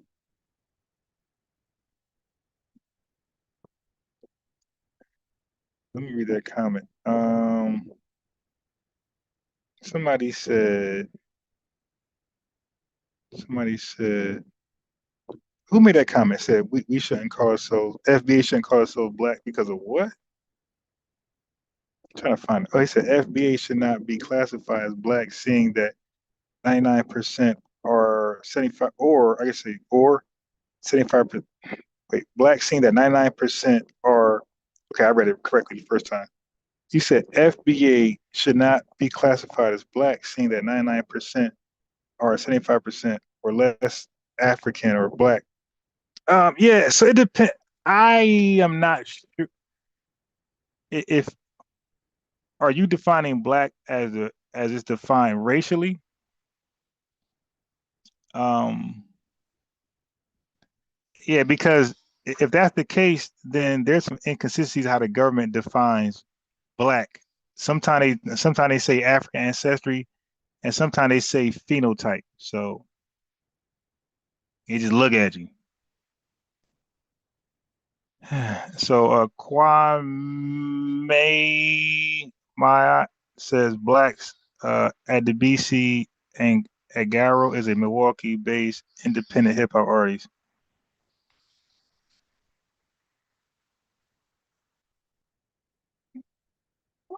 Yeah, so anyway, click the link. Let's talk about it. But now if Kwame click the link, we're gonna talk about what you already said though. Yes. Okay. Because you made some interesting comments. I don't know why you can have you called Tariq Nasheed and you lied when you were talking about some things. I'm trying to remember what you said. You said a whole bunch of lies. I could replay the video again, but you said a lot of lies. I'm like, yo, why does it feel like he got to lie? I'm like, why do revenue Kwame feel like he got to lie to have a conversation? What? Right here? Wait, it was no good. Look, no, it's no good. There you go. That's mold. It's old. Goes in garbage. We'll get we'll get another one. This might be no good too. Yep, this no good too. Okay, so all you got is your grapes. Or you want this right here?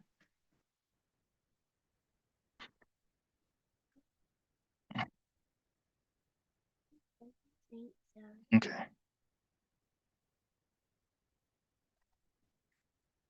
Oh, here, take one of these. Yeah, I don't know why Revenue feel like he has to lie when he joins podcast. One of these? Want this one?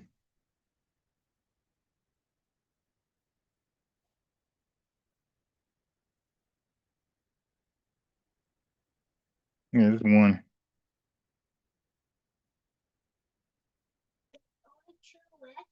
Mm-hmm. Here.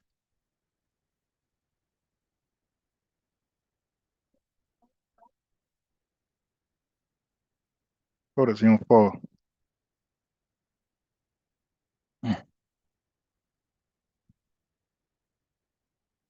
Yeah, but to respond to your artist, you can okay. There's a big difference between you naming yourself something and a official definition of a word.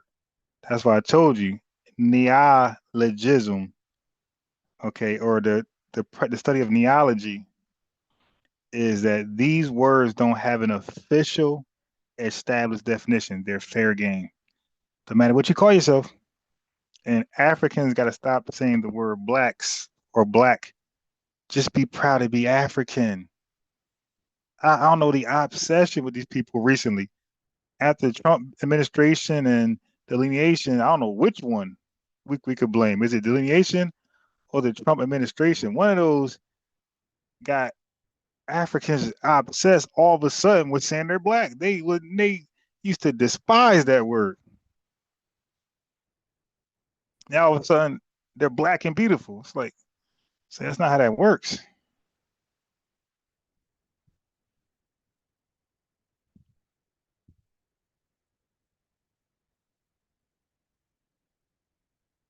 Yeah, they classify themselves as so the places you're talking about, is their homeland, their country.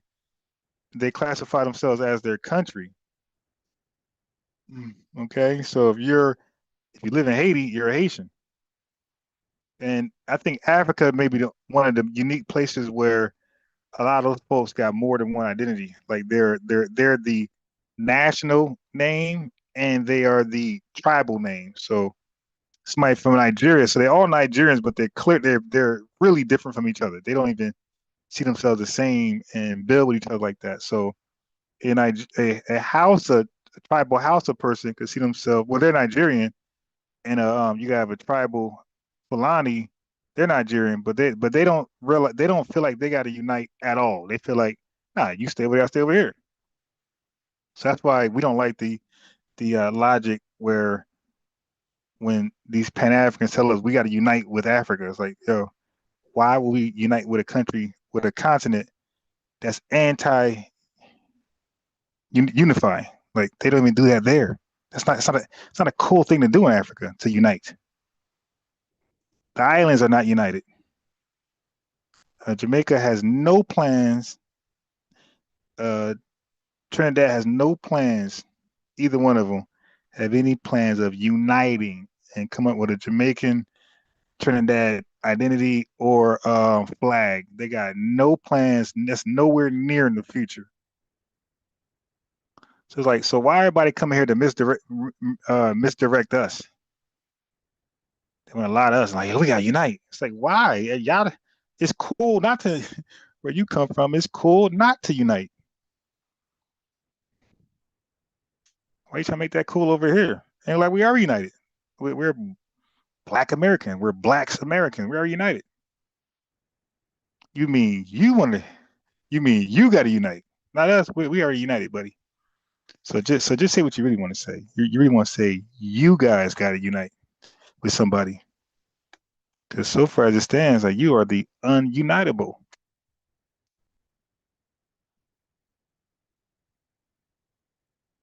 So you say we got to unite. We like, show us, lead the way. Go to your homeland and pick one of those tribes to unite with. Pick one of those islands to unite with, and let us see how it works. But you're not going to use this as a lab rat test dummy. White rabbit, white mouse, white rat. You are not going to use us as a test subject for this we got to unite experiment. Because we seen you guys try to unite thing. And we didn't like how that thing ended. We seen Africans try to unite, and it ended up in Rwanda. You dig? We seen what the Zulus and those neighboring tribes did to each other, chimping out for the British. We seen that. They went against each other in favor of the British. So it's like, I mean, Burkina Faso was on a map because Ibrahim Traoré led a coup to kick the other African out the damn country from the seat of power. So we see how you guys unite. So it's like, yeah, like y'all not doing a good job of being an ambassador of how to unite. But now you look at us, and you seen those black business districts, when you seen the civil rights movement, and even recently, like the George Floyd, like you see how we do, how we give it up.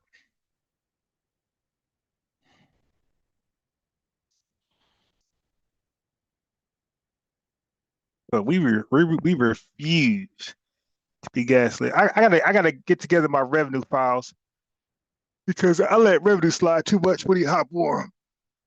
He'll say some crazy stuff and hop off, or he'll, then I cook him, embarrass him in the worst way. Then he'll come back on 2 months later. You know how he does. He get cooked, then don't come back 2 months later, hoping I forget about it. Then when he come back, I don't mention it. I let the guy start all over again because I'm that competitive. Like, all right, dude, try again. Let me cook you again. But I decided to create the revenue files.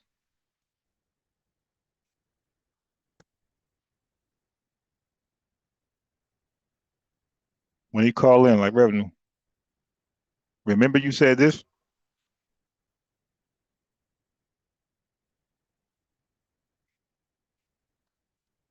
Do you still stand on that, buddy?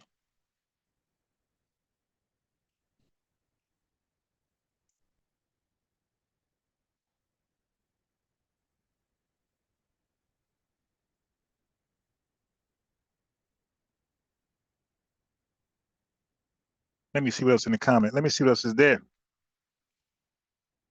Let me see what else is in the comment. Let me read the comment. Assalamu alaikum. What's up, NBA fan? Wa alaikum assalam. To many delineation terms is one of the is one of the things slowing down delineation. I heard it read from a court ruling and the Freedmen Network. I'm not sure what a Freedmen Network is, but I would be careful of those Freedmen things. A lot of those people are led by a lot of. Now, I ain't saying the one you're referencing, but the ones I know that use Freedmen, they are like ex-Moors or sovereign citizens. So these are, because remember, Moors people do not say the word black. I think it's taboo and all type of weird stuff. So when they grifted towards the lineage, they chose the freedman thing and they ran with that, and because they don't want to say black at all. So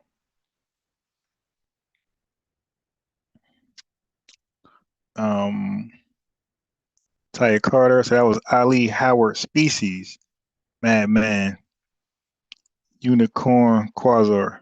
Peace to you, sent flower, floating heart. Thank you very much.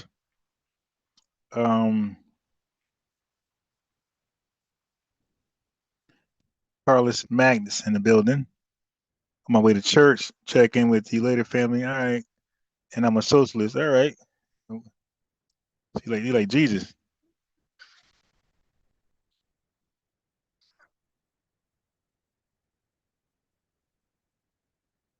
Okay, bring it out there if I make a mess. Here. Baker Boy said, what up, FBA family? They classify themselves as places instead of races. Yep. A great question. Maria Burr, Chites, then songwriter Sonny, threw up the rock. He said, big bro, Buck, should it be coming through soon? Fiend High said, donate to this brother. Teacher on delineation, boundaries, trademark that SHIT or SWH. Hope you did. Grant Aaron Demise Traveler. My glasses broke, so I can't even. We got a X to that traveler, so chill. No. You're missing. Okay, so Madman, you're saying blacks is being used. I'm explaining what a neologism is. There is no definition. There's no Webster. You can use whatever you want. If there's no definition, it's like a woman. A woman could be in a relationship, right? But without a ring on her finger, she's really just single. She can leave there. There's nothing holding her to that man legally. Nothing. She can come and go as she please. You dig? That's why you marry her. Now she's legally binded. So if she cheat, all those things, stuff matters now. So people can use it they want. But if it's open, like for example, the best way I can say it, if you guys own a business, then you know that you had to search in your state the names, the registry of names, to see if the name you chose is available. You didn't got a barbershop and you didn't put a name on top of your barbershop without checking the registry. So you did it backwards. You realize, you know what I mean, you've been doing business dirty for about 10 years and you finally say, you look, I'm gonna go legit. I'm gonna get an LLC, start paying taxes, blah, blah, blah, blah, because advantages. Yeah, but your barbershop is known through the city as something. Now you go to get an LLC, you got an EIN, you go to get an LLC, and guess what? That name is taken, and any name close to that's taken. That's a popular name. So even like the twist, to add an S, to add two S's, to add two E's, all that's taken. You messed up. You went for a name that's already taken. You've been using it. I didn't do that. I checked the right way. I knew what to ask. I knew what to check. And it's completely available. Peace to Charlie Shaw, Ricardo Flat. Yeah, I'm trying to tell y'all what a neologism is. Y'all ain't listening. Y'all just hear word use where y'all commenting. It's like, okay, at what point you're gonna address what I said about a neologism? And guess what? This ain't the end all be all. This is a direction. So it don't have to be this word. Like I'm not that egotistical. Somebody can make up a new word, but what I'm saying is the word should be a single word. We should gradually spin out of the acronym thing. It's called an acronym trap. So it don't even got to be my word. So everything I use, you can use it too. Like everything I use just now in this live, if there's a better word that everybody agree on, you can use it too. But I will apply all that, of course, about the X. If you're not gonna use the X, don't use the X. But everything else, use it. But you want a neologism. So I'm not one of those people. No, it gotta be my word. Screw that. No, it ain't gotta be my word. But whatever it is, just make it one word. That's all. Have some dope meaning behind, like something I did, and we good.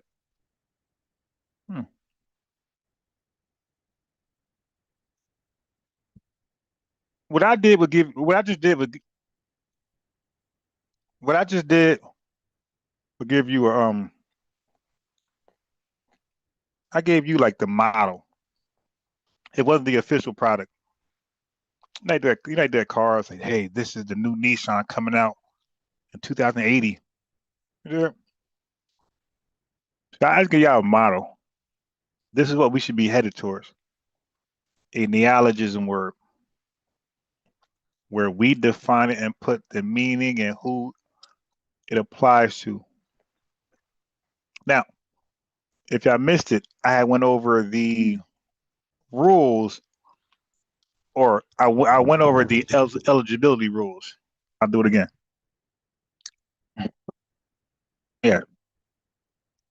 Yeah, they're outside. You could put your shoes on and go out there, and they're going to land on you, but they don't bite. Yes, keep in mind, I can't tell you guys not to fall in love with words, just fall in love with the lineage, and then I fall in love with words. No, it could be blacks, it could be something else. It could be the twerkers, you know what I mean? Whatever y'all agree on, just make it tight with definition and who it speaks to. That's all. Invite me for that part. Whatever the word gonna be is gonna be, but invite me to the making it tight party, like where nobody could claim it and tether onto it. That's the part I want to be involved in. Okay. Yeah. So the name not really a problem for me. It's more of the defining who it belongs to, who it speaks to, and then the qualifications of eligibility, you know, for tangibles under that name. I want to be all that, those conversations. Okay. All right. So let me go over some qualifications that I came up with. I keep saying qualifications, eligibilities that I came up with.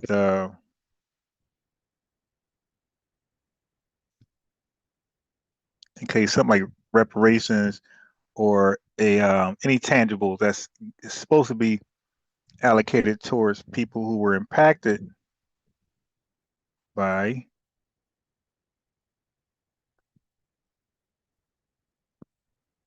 historical harms throughout this country. That's the people I speak to.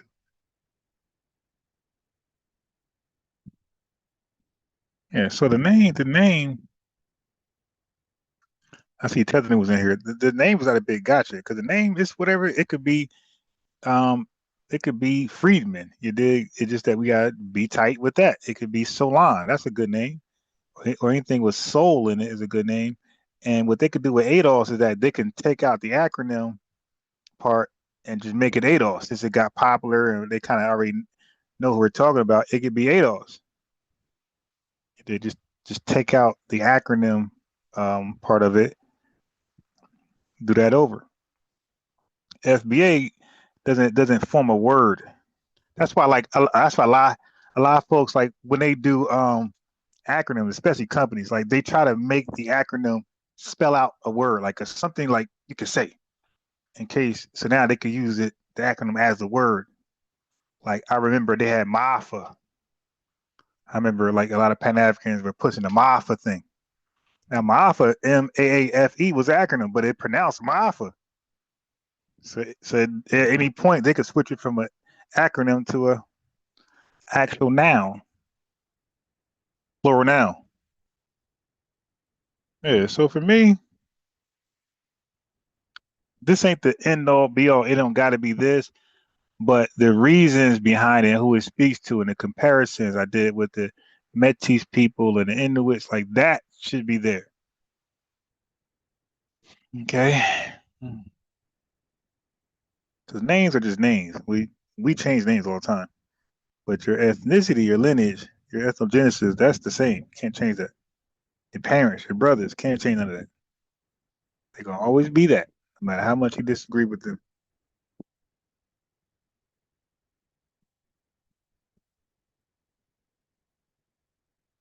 Okay, so I'm trying to find the eligibility thing.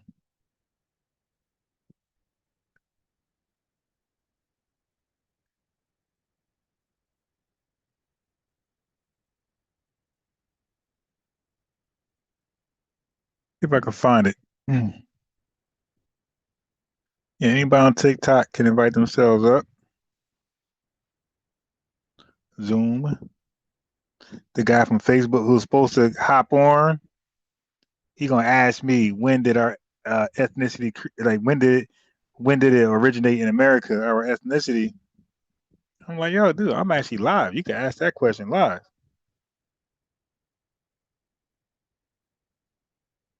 Send them the link. No, so people. Yeah, I learned that. I learned that in just real life. People really don't want answers. Remember when we stopped eating pork? For me, it's been 30 years. And Chris used to ask me why, and they never wanted the answer. That was just their way to like antagonize me or like put me in a chopping block, interrogate, let me shake them up. They never knew. And like, I mean, they never wanted to know. And I noticed that eventually. I'm a young dude at this time. I started eating pork like before what? How old was I? Like 16, 17 years old when I started eating pork. I had 30 years.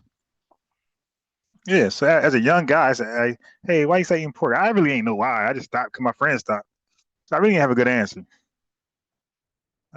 But then when I researched, I got tired of people asking me, and they were just gaslighting. None of them really cared. They're all Christians.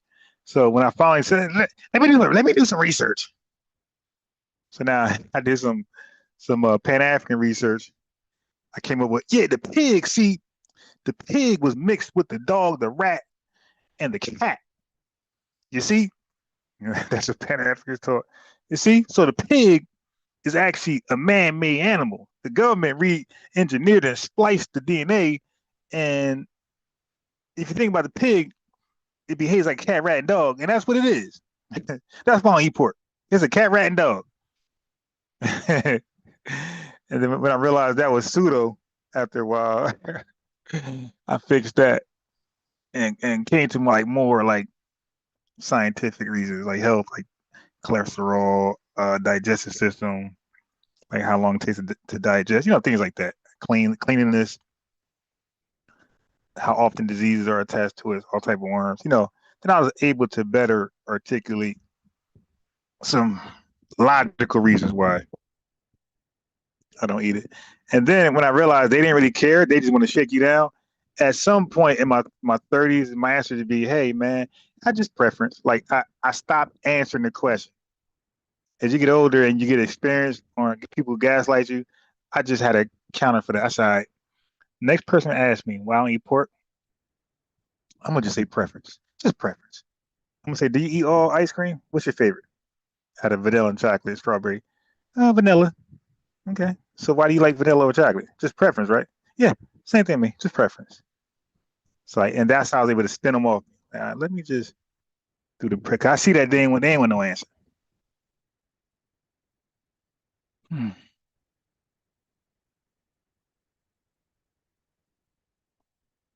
I'm over breaking down all the pork and all this stuff, man. Well, the pork you gotta clean it a certain way. It lives in the mud, and I don't eat an animal in the mud. Like, damn, you put a you wash a pig off and put them in a dry dirt, and you come back an hour later, that's the pig pen. It's a mud slinging contest. Like, yo, why would I want to?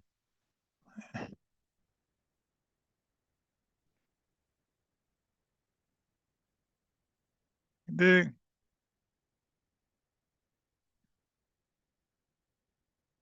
So that's how I was able to shake them off. Like, hey, just preference, preference.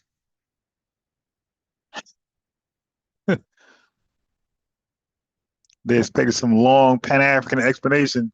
They ain't get it no more.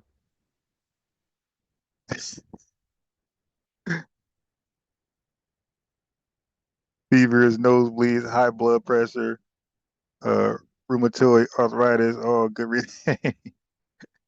Yeah, I got tired of trying to, break it down scientifically. Break it down, Gall. Hit them with the math. I got tired of doing that. But they weren't listening. I realized they just gaslight me. I'm their entertainment.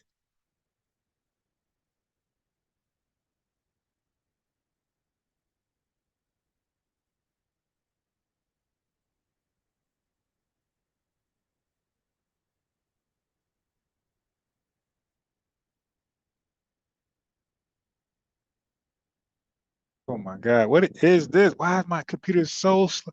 Yeah, you know what? I'm gonna transfer all of this stuff on my laptop to my external hard drive. I mean, this is getting ridiculous.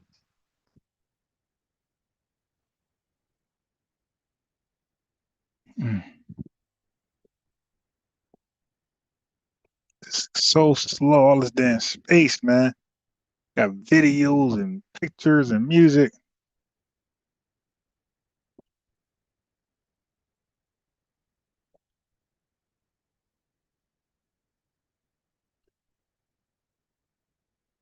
Where is the eligibility?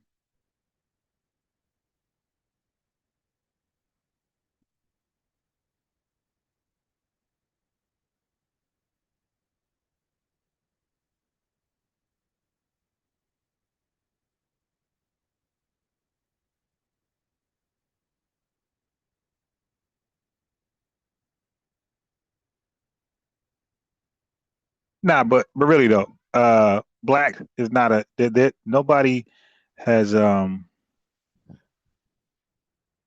that's nobody's nobody has a definition on that. Mm.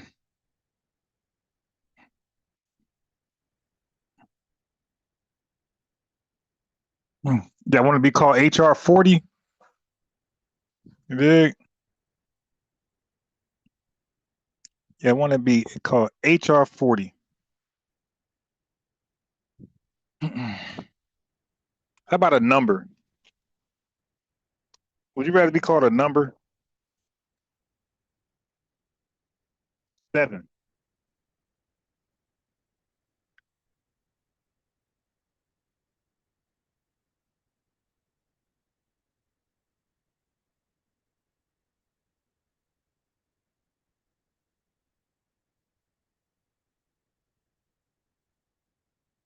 10?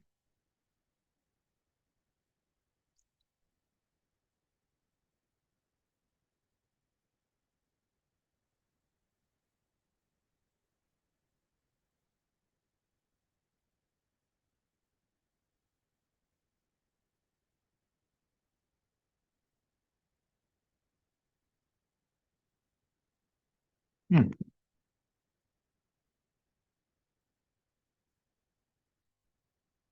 Black for Black Americans is an ethnonym. It's a name of our ethnicity. For immigrants, it's a racial classification that includes all people from across the world that have African ancestry or some type of phenotype, similar phenotype. We use black totally differently. So for me, I think when they use it, it's like semantical. It's like to cosplay and be funny. Because when a Nigerian comes into the country and gets citizenship, that he's literally Nigerian American. Like you're not Black American, you're Nigerian American. Haitians are Haitian Americans, and Sudanese people are Sudanese American. Like, when did you become a Black American? That's the part that don't make sense. That's not that type of logic ain't logicking. That math ain't mathing.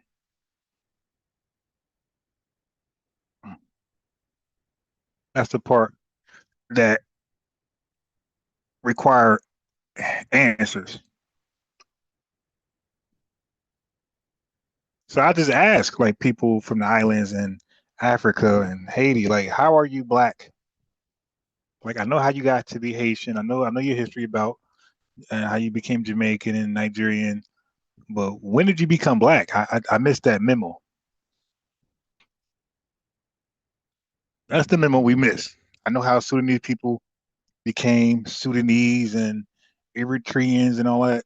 But when did you guys become Black? That was the memo that the world missed. And when you're asking that, you'll see that they're confused. Like, uh, nobody's ever challenged, nobody's ever asked me that before.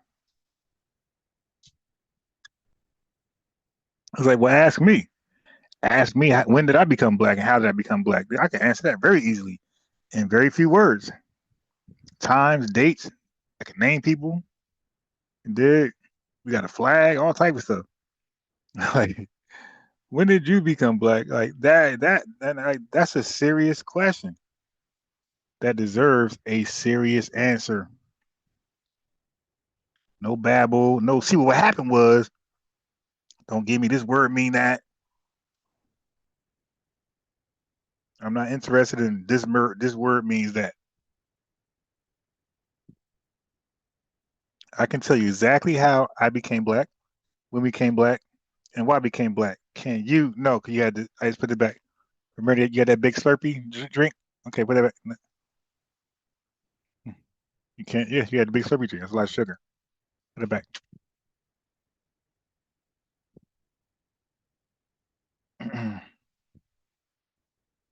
Yeah, so that is a serious inquiry. If anybody of Haitian descent, African descent, island descent, please invite yourself up. Let's have an honest conversation because I really would like to understand this. It seems like I can't get an answer, and it's not a bad thing. It's just a moment where we all just realize something like, oh, well, I never thought about that. Well, I'm speaking for them, where they had that moment where they'd be like, you know what? I never thought about it like that. I never thought about it like that. You dig? Like, how? When did we start becoming Black?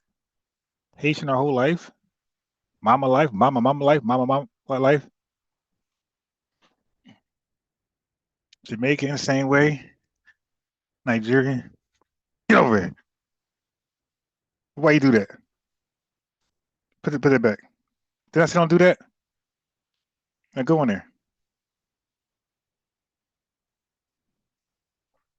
Don't do that again.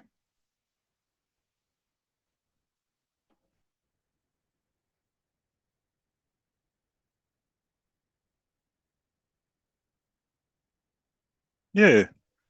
Yeah, mamas was Nigerian, Haitian, Jamaican, daddy, Jamaican, Haitian, Nigerian. When did you become Black?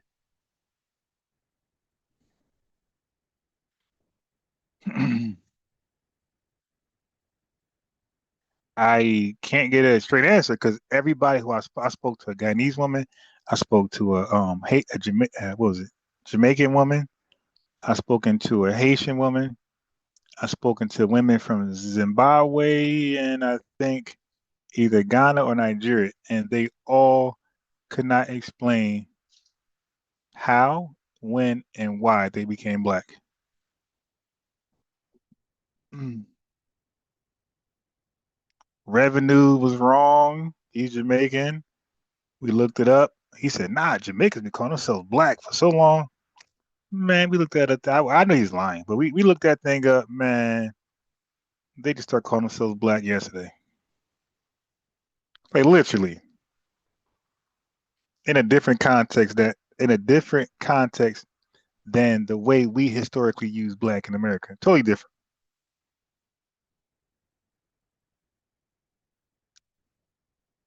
Totally different.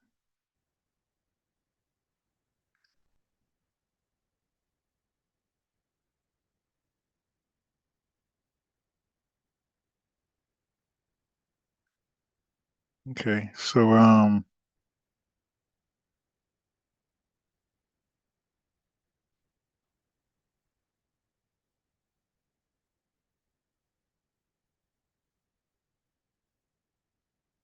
any volunteers?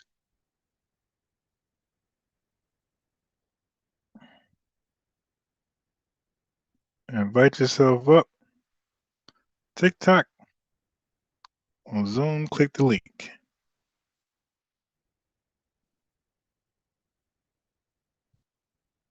Invite yourself up on TikTok and Zoom. Click the link. We want to know, how did some of these people become black? All of their life they've been called the place of their homeland, their country.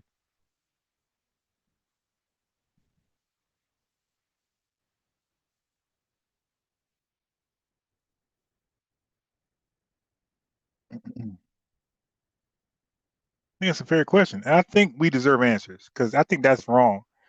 If just tomorrow, let's say a large significant number of Black Americans decide to call themselves Haitians or Igbo, and it started to go viral. I think Igbo and Haitian people want answers.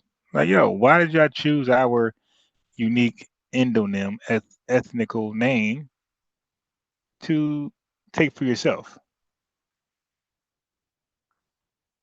So we asked the same thing, and it's crickets.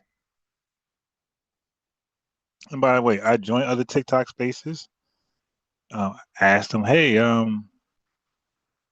why you keep, aren't you Igbo or Shauna tribe? Why you keep calling yourself black? Yeah, why not just call yourself Igbo or Shauna or, you know, um, the country you're from, the nationality? Why are you all of a sudden in 2026 black? That's the part. It's that part for me. It's just that part.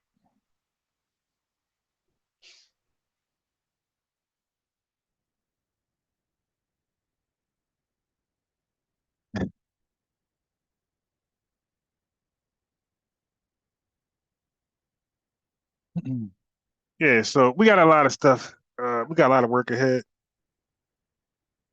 We got to get back to signal boosting, the lineage to our relatives as unsuspected, to our friends and our kinfolk who are unaware. But I'm telling you right now, it's gonna be hard to pitch some of these acronyms to our kinfolk when they look it up on YouTube and they hear a bunch of hollering and cussing. They're like, "Oh hell no! Oh hell to the now, to the now, now, now."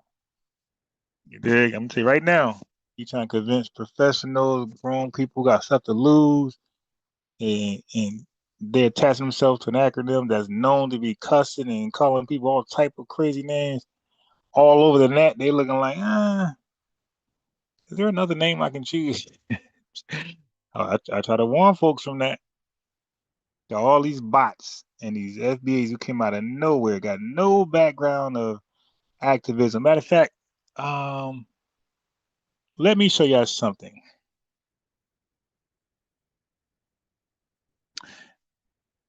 My question is, what was these folks even watching Tariq Nasheed before yesterday? You got folks in the FBA spaces that probably just started watching Tariq Nasheed about a year or two ago.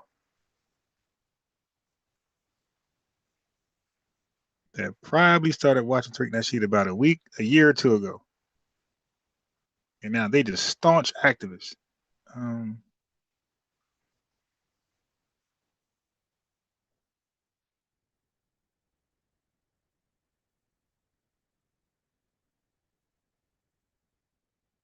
Let me do some digging.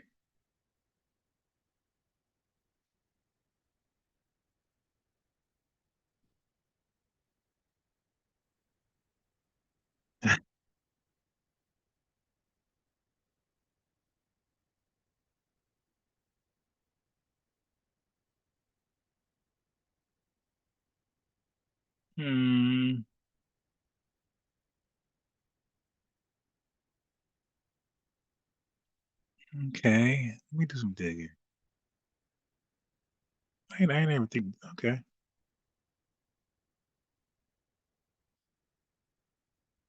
All right. So he has a little bit of.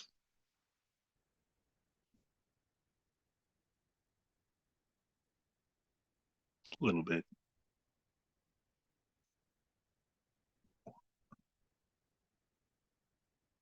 Let me check this. Let me check this next guy out.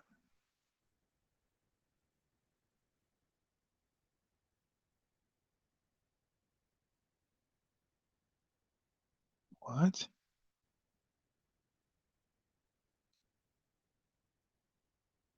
Where are his videos at?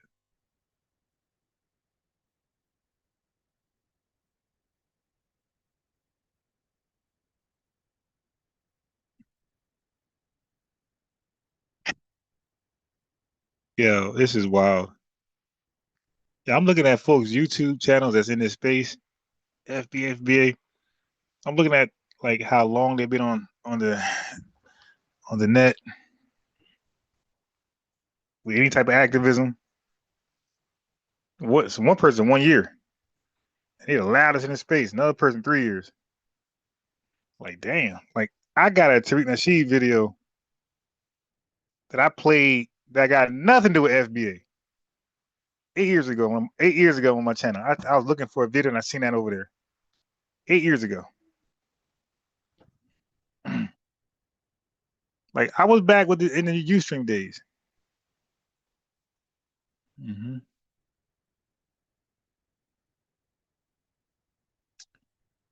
I can't see your name with the green background, but you said that's true, sir. Yeah, I'm saying like we always. What's that? No sweets. Put it back. Yeah, we always talk about COINTEL Pro bots, this and that, this and that. And I'm like, just because somebody said the FBA don't mean the FBA. And I'm like, why not just look at people like what type of content were they doing 3 years ago? 1 year ago. 6 years ago, ain't none of them was on the scene.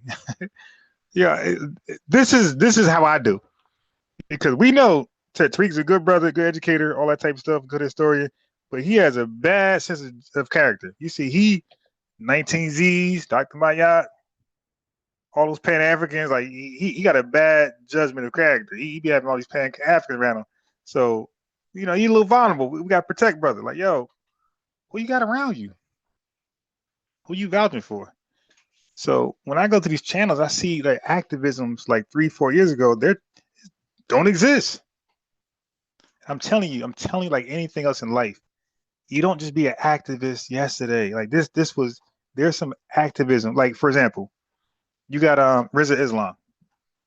He has a long record of activism all the way from his youth. Dr. Wesley Muhammad, from his youth. You dig? Like certain people, their activism start from like me. I was like 23, 24. That's when I joined the Nation of Islam. So like I said, like this activist stuff is in you early. You don't just come out of nowhere and be an activist. That's like even a mafia want to know, hey, where you from again? And you want to be part of this family? No, what are you doing? No, clean that because it's nothing. It's not a toy. Put it away. Can't do that. Yeah, so like even the mafia want to know some background. Like, hey, so where you come from? What state? What prison? You were doing what time with who? What ward? Tell me again. You dig? It's like, why do we just invite anybody who just sound like us, look like us, talk like us, say they're FBA like us, and they're just down?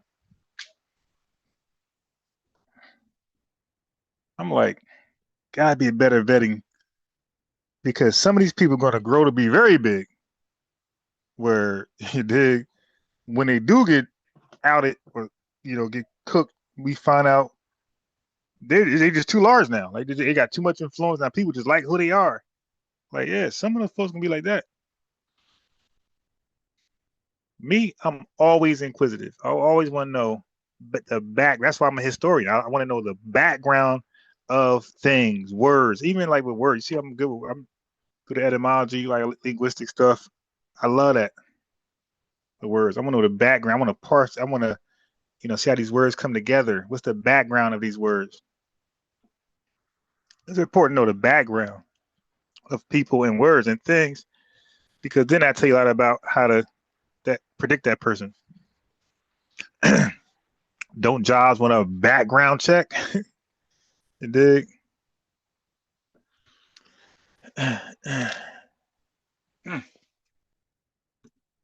Yeah, so that's what be getting me, because people be saying some crazy stuff, and I'd be like, wait a minute, nobody catch that?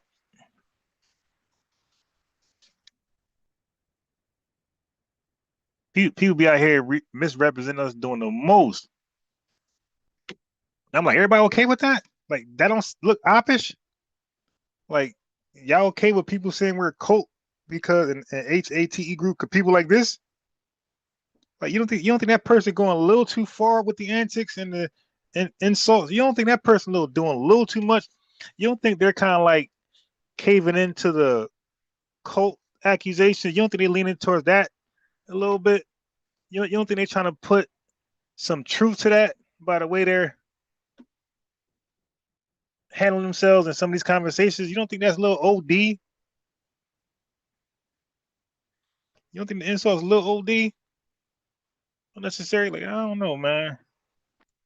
This person a little shaky to me.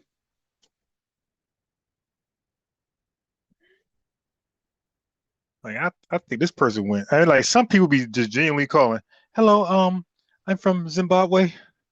Heard about this FBA thing. I'm seeing both sides. I'm seeing some sensible FBAs. I'm seeing some insensible ones. I just want to know more about like what's going on. Like, is there a leader, or y'all guys are just this? Shut up, Tether. I'm gonna get you. You'd be like, wait, what? I don't think that comment deserved all that. That type of response, bro. That's some old. That sounds like you trying to pin us. It's like you trying to make us out to be this HAT group. People saying we are. Like, you're trying to give some legs to that. Like, that's how I think when I see unnecessary actions, toxic actions, aggressive actions like that. Like, for example, Whack 100 recently. He's talking to Sonetta and the crew, and he just extra aggressive for no reason. And then he goes from extra aggressive to he's smiling. He didn't calm down. Look, I had just rewatched the one with him and Flacco. Like, he's on there giving Flacco and his crew compliments for the food. Like, yeah, man. It was just so weird. And then out of nowhere, yeah, Flacco, you be inviting those ops of mine onto your podcast. I ain't gonna stand for that. What? I'll kick your ass. Like, I mean, it's like that's exactly how it went. This guy was giving them credit for their food and what they're doing with their podcasts, and then just switched on them. Where they thought he was joking at first. Like, yeah, man, you be having my ops on your platform. Huh? It's not my platform really. It's actually Adam 22 platform. Your man's. Like, that's your man's. Adam 22. It ain't my man's. Like, he let me use some space here and there, but your man's let your ops on here. Nah, man. You was on there. Yeah, I was on there, but that's because I'm on the White T Man platform, and he invited him on while I was there. I had no control of that. Yeah, but I'm gonna kick you. He just snapped. He just chipped out on him. I'm like, what the?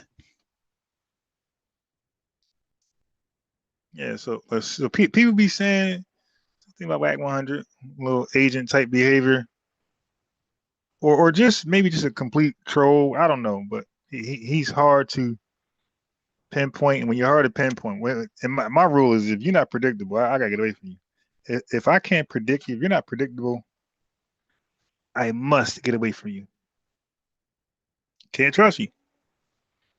I cannot trust unpredictable people. Don't want to trust them.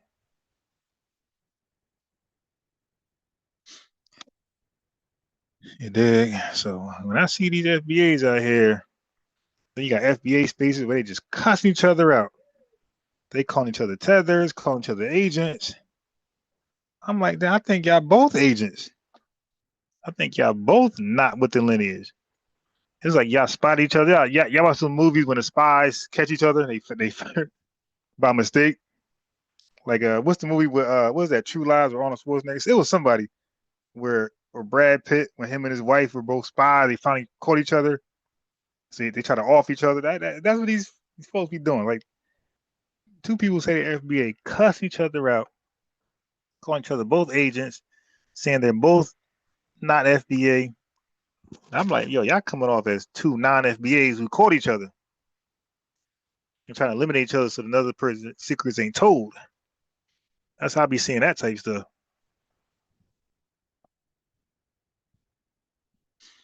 I be looking into like mishappenings a little deeper. I don't see things as just, oh, it's just a coincidence. I see it as, nah, I think this was a sign for me to see something, for me to question something. Sometimes things just land on my lap.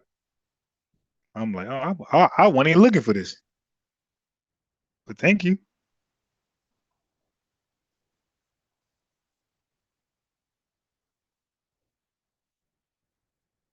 You dig?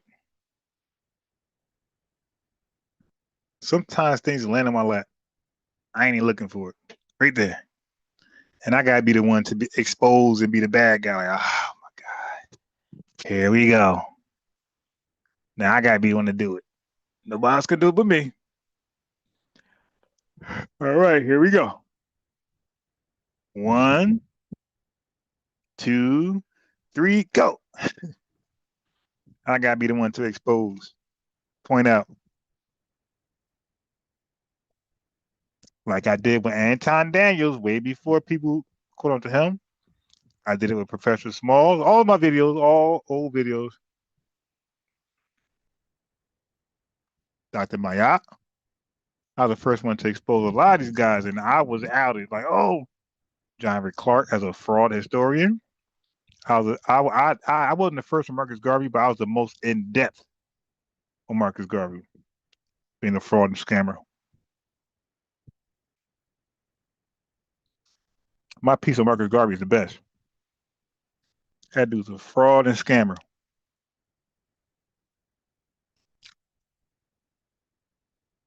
Well, yeah, but once I did it, people attacked me right away. Pan-Africans all over.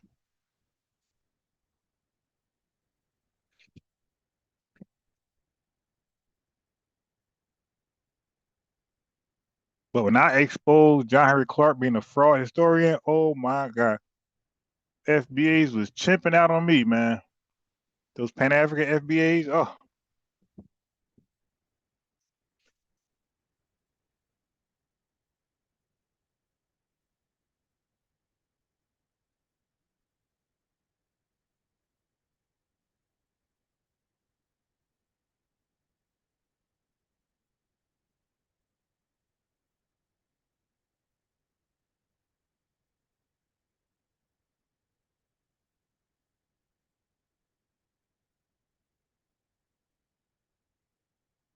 Try what? We want to try.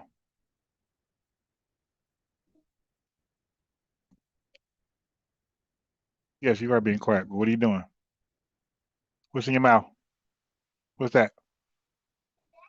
Okay. Don't try to sneak a cookie.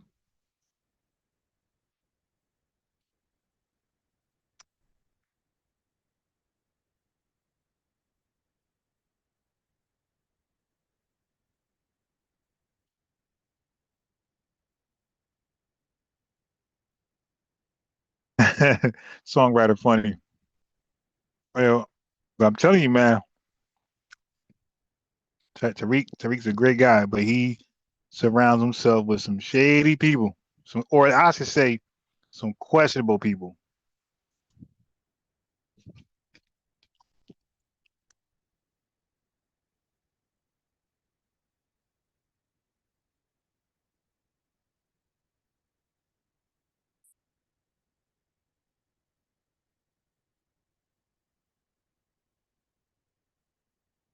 Like Dr. Mayat, literally is best friends with Tariq's worst ops.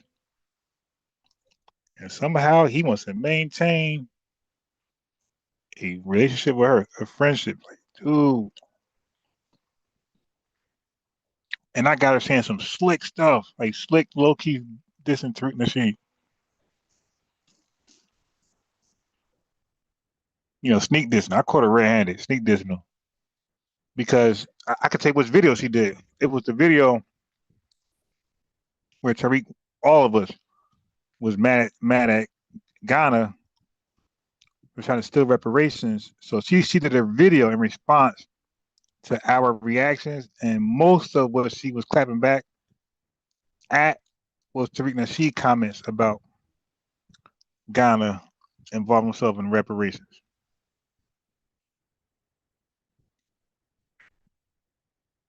Yo, and a lot of us be like, Tariq, you don't feel that negative energy when you talk to these Pan-Africans? You don't, when you was talking to 19Zs, you ain't feel that dark, gloomy.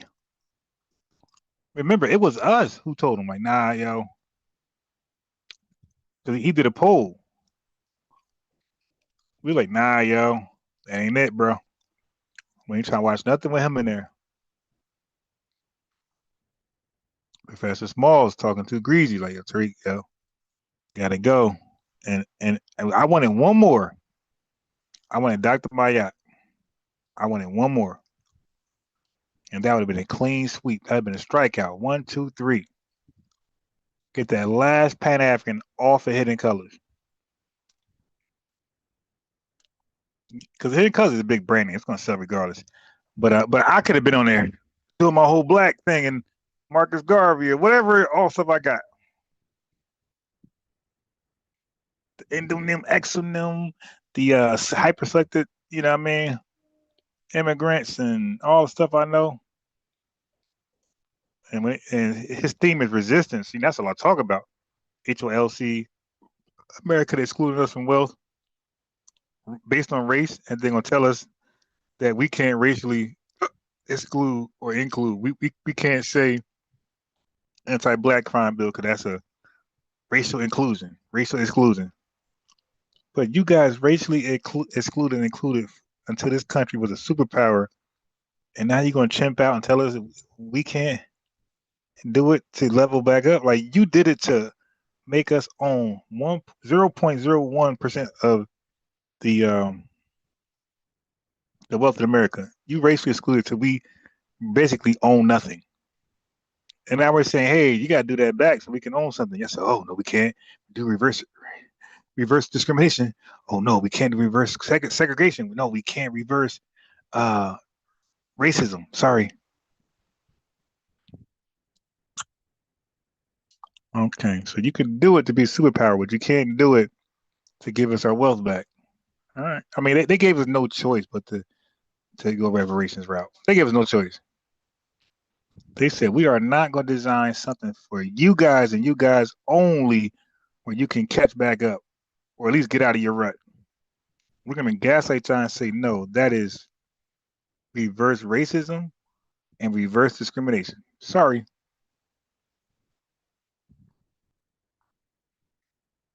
That was the ultimate gaslight right there.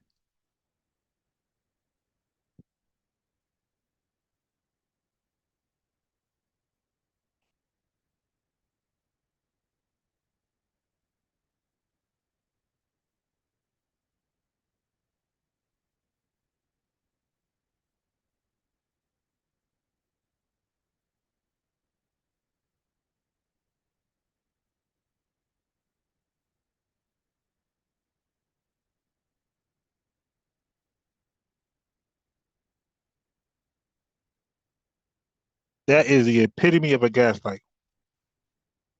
Deny, deprive, and exclude us from wealth building opportunities in this country. Access to wealth and opportunities. They denied us, exclude us and marginalized us for centuries.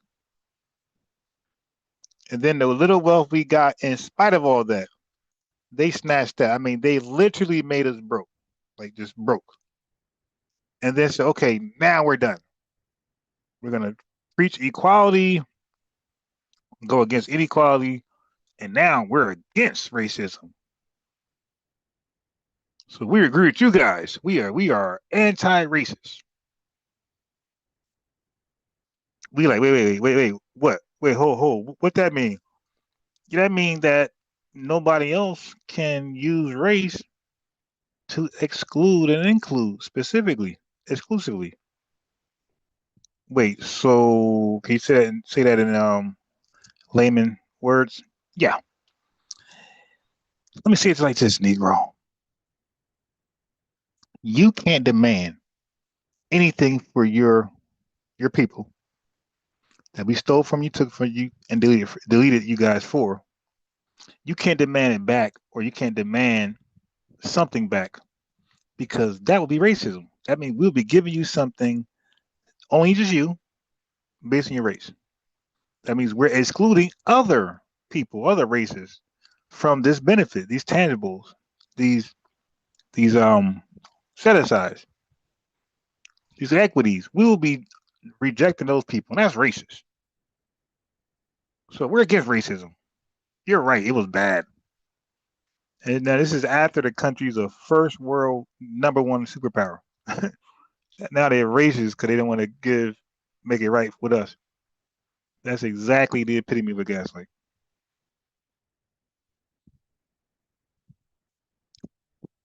We are now against racism, and it's okay now to integrate the country.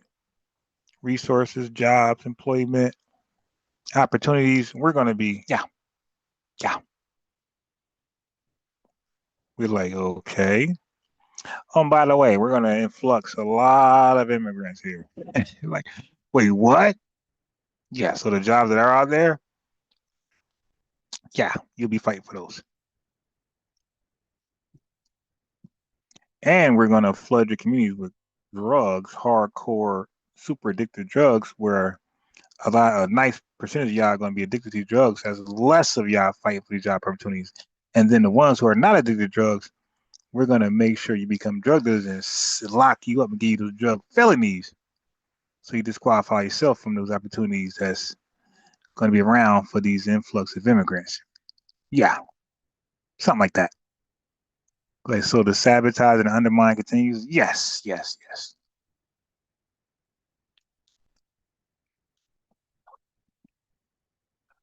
And then, yeah, man, it's crazy. Crazy.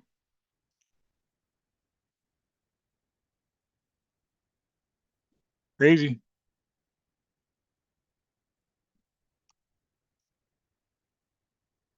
Ultimate gaslight. We can't give you anything because now, and exclude other races, because that is reverse racism. And reverse racism for racism is all bad. Yeah, but nothing. So how do you plan on making it right with us? No, you're free. Again, go apply for a job. Yeah, but you just said you're gonna influx a whole bunch of immigrants here to compete with us. and you're gonna lock us up and make us addicted to drugs where we're not even that competitive there. Well, what can I say? Mama say, Mama samu makusa. Take care.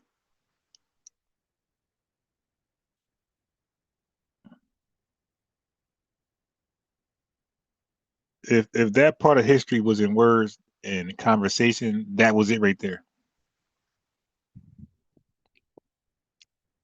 If that moment in history was in words and conversation, that was it right there. They told us we can't give you anything that you deserve. The things we stole from you, the wealth we stole from you, the societies, the business district, the banks we shut down, the redlining, the exclusions, all of that we did to y'all. We can't make it right because that would be reverse racism. And that's illegal. That's unconstitutional. You Black Americans are right. Racism is bad. So we can't use it to get you guys leveled up. Sorry. All ties lift all. All ties lift all.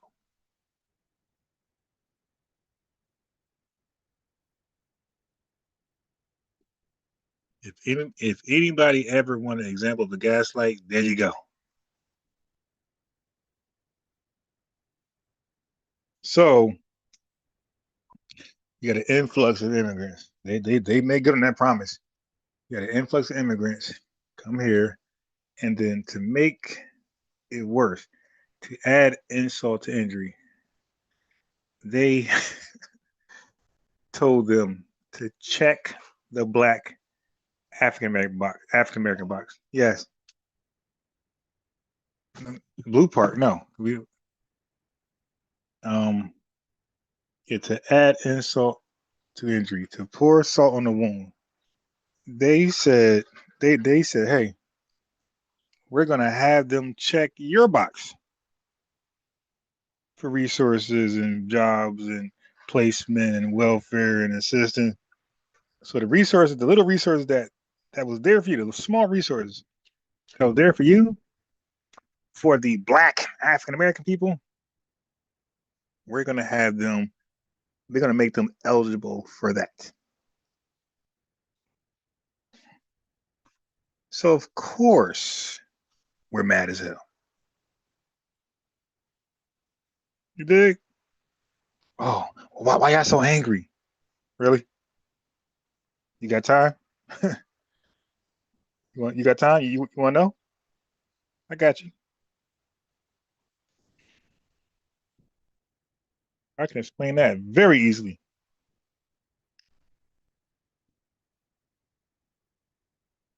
And this is the conversation an average whitey person. I know I did it. Real time, before ADOS, before FBA. A lot of these people in these spaces became activists during ADOS and FBA. But I had these conversations with whitey people before ADOS and FBA. And I can tell you, 0 of them are interested in hearing this. No matter how many receipts, facts, how many you can pull body cams, you can pull the guy testified, man, they're gonna look at that as you just crying. Like all of that translates to stop crying.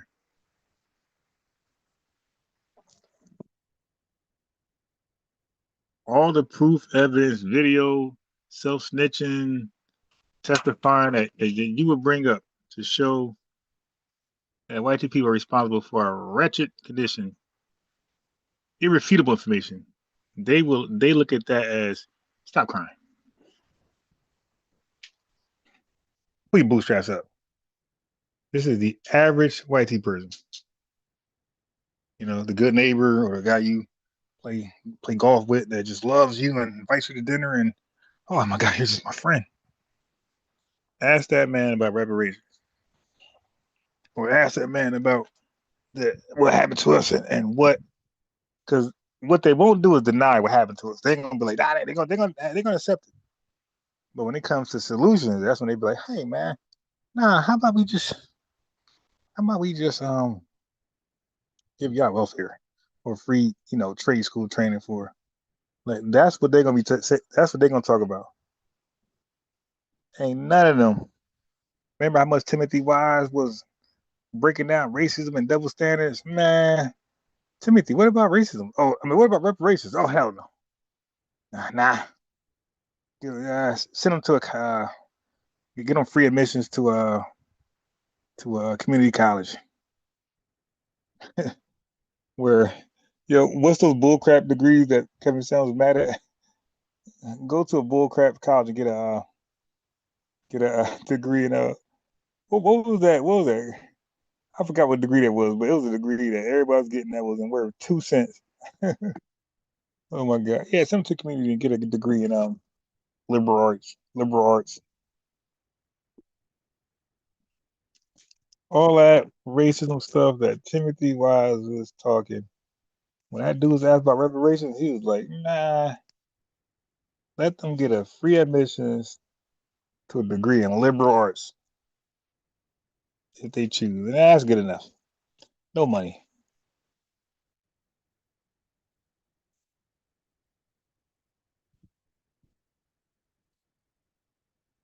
I don't even know Jane Elliott's response, but it wouldn't even matter because she's in none of our spaces. She's in none of our marches and protests and boycotts. They do it. They just talking.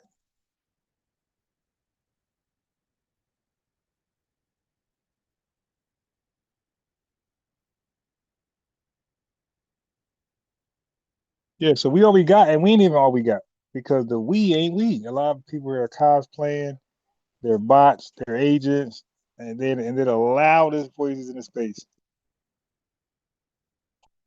Y'all go and see how long they've been online talking this, right?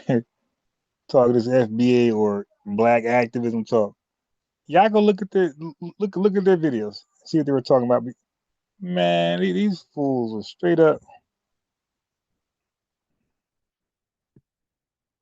doing something completely unrelated. But today they're the activists of the world. So like, there's no difference. Non-FBA is all of a sudden black because of the Trump administration and then delineation. And you got a lot of FBAs who are all of a sudden activists because of the same thing. Everybody cosplaying. And I'm telling you, when somebody's heart's not in it, when somebody's heart's not really in it, it's just a grift, a good money, a quick money grab. When their heart's not in it, they're easily led astray with some money for some, you know what I mean? For some money. Because you don't just become an activist to yesterday. That's how it works. You got some long history somewhere in your background. You were being an activist somewhere. You don't just be an activist since 2019, 2020. Some of these guys just started talking FBA last year, 1 year. And I never thought looking at background until today. Like, you know what? I'm interested to see what they were doing before FBA, before delineation. What were they doing? Man, I ain't even gonna say. Yeah, I find out.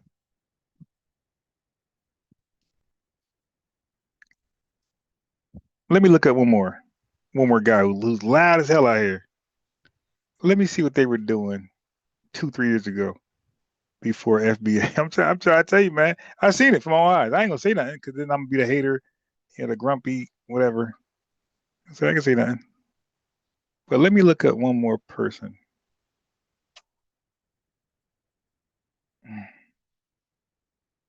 Oh, my screen ain't sharing it. Then y'all gonna see. Okay. All right. Watch this.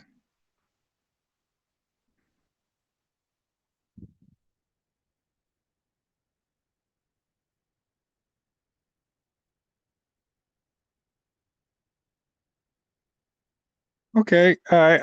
I'm gonna give this brother some love. This brother right here seems like he's been in it for a little while.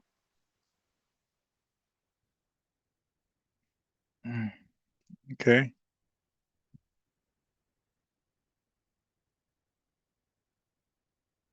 Let me see this person right here.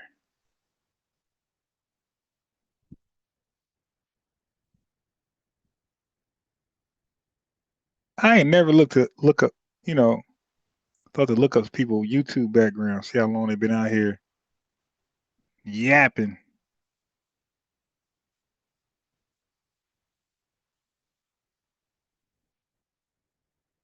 All right, let me look at this.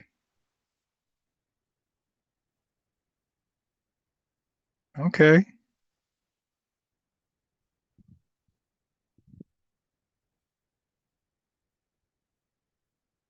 Okay.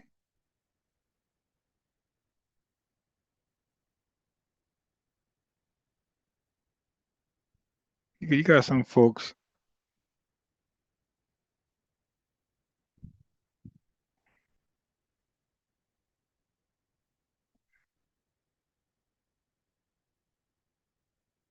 You got some folks who were stomping before FBA. Handful.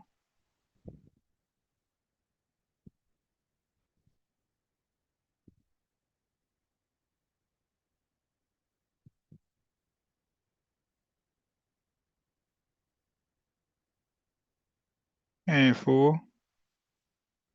Oh, what about this guy? This guy right here, I know this guy's an agent.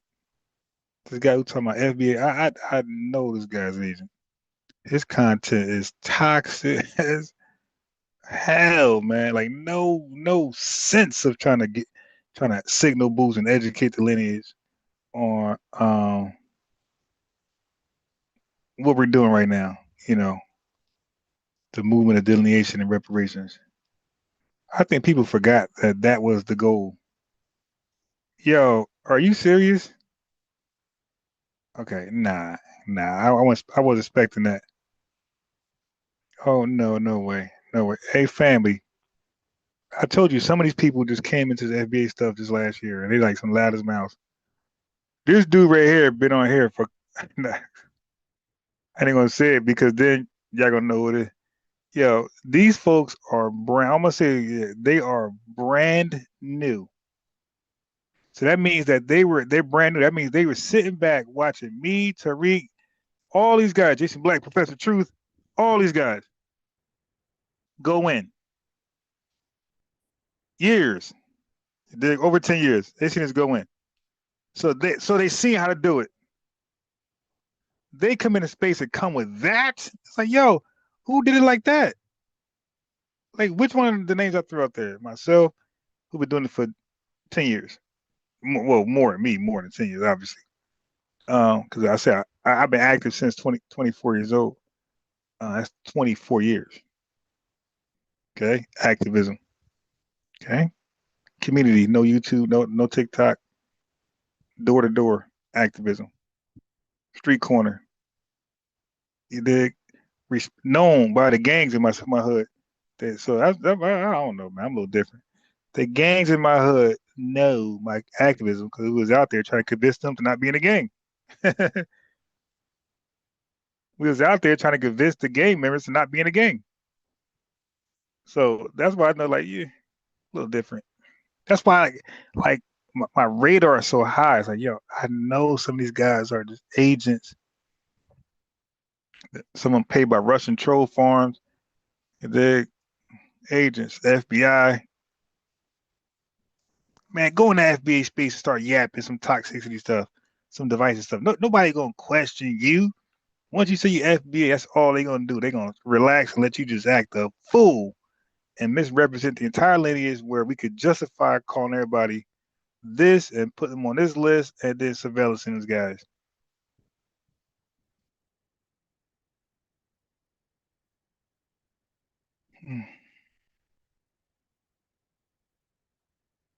Yeah, people in real spaces in real fields don't respect people who cosplay.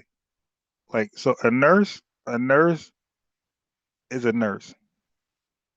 Okay. When she see like an assistant housekeeper who talks to her every so often or peeks and see what she's doing, and like let's say if they had an event and somebody fell ill, when the nurse see the housekeeper like assisting, she's like, okay, move. I got it. Like, get out of here, get your cosplaying ass out of here. I got it. Excuse me, TikTok shop, I love you. Get your cosplaying stuff out of here, man. I got it. A mechanic, a real mechanic who get paid by trade, been there for 20 years, pay mortgages off with his with his mechanic business. Man, somebody need car trouble and he's there. It's somebody running to him and another guy like, hey, I got car trouble. Can somebody help me? Like a elderly black woman. And he goes to walk, but the other guy who YouTubes and stuff runs in front of him. He's like, yo, man, get back over here, weirdo. Now, if I wasn't here, you go. I'm the real mechanic, man. Sit down. The real mechanic reminds me of the real McCoy story that she always talk about. Yeah, so when it comes to this content creation, activism stuff, it's like content creation is just, anybody can do that. But activism, it got to be there for the beginning. So when I see these guys in these spaces, man, I'm like, yo, get out the way. You're like a double agent because you're really making us look like we're a divisive cult HAAT group that's going to justify us being placed into this category and that category with surveillance. And now everywhere we go, we're, hey, Guy D.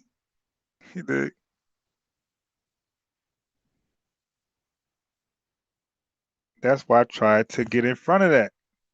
I'm like, yo, man, these spaces, bro, that y'all having fun, enjoying people cussing out people. This gonna come back to bite you. You represent this, and they're misrepresenting it, and you'll get that label on you. Oh man, I don't care, man. The health system. And do you work? Yeah. Do you work? Is it possible you work with non-FBAs? Yeah. Okay. So when you go around and see FBA and that's being propagated because you allow people to do certain things, you don't think they're gonna look at you as one of those? Okay. Do you then? Proceed. I said, I represent Black excellence. I ain't gotta do all that. Now y'all see me? When I have the same conversations with the same hostile people, all of them, well, mostly all of them, be on their best behavior when they converse with me.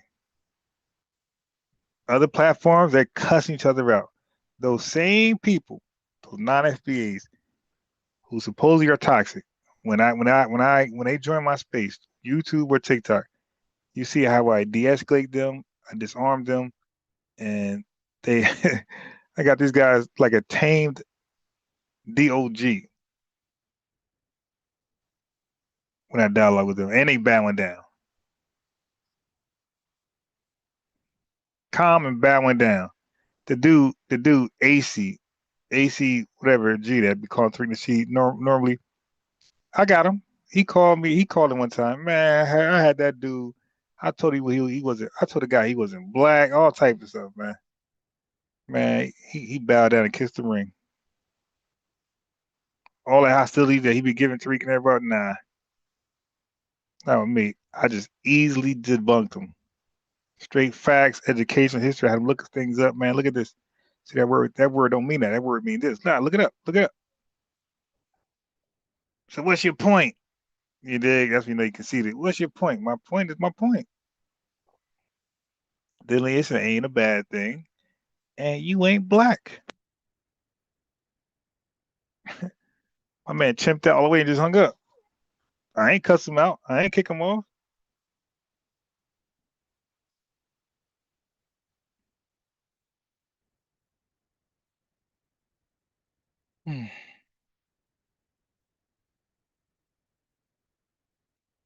But you got guys and gals in our spaces, and they see us, and they see this as a grift, as a money grab, and they believe the only way to get money from these spaces to talk about this content is to be toxic. It's like, nah, you can be mature and professional and still, do the same thing, say numbers. You don't got to be extra crazy,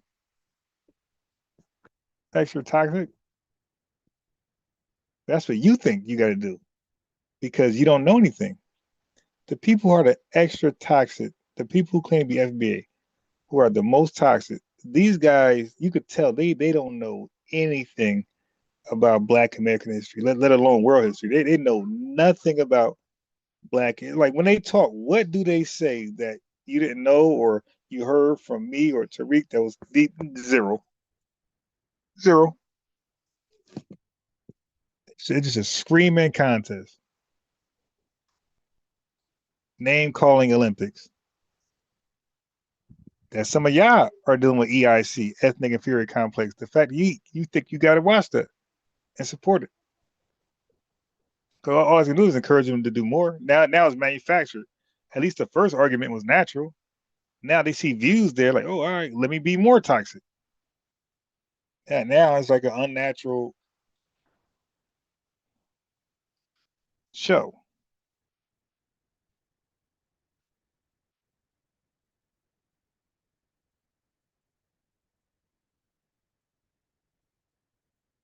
Yeah. Okay, charge it up. Yeah, because y'all can look at my it's on my it's on. You look at my videos and see the do AC there. Because I had replayed it recently, not too much, about months, a couple months ago. That dude was light work. I think I'm ready to join a TikTok.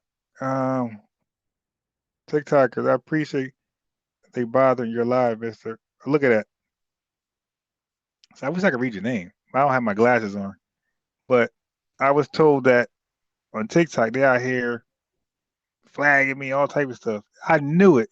Now, you guys would think I got 1,000 live viewers on TikTok for these non-FBAs to like target my channel and flag it.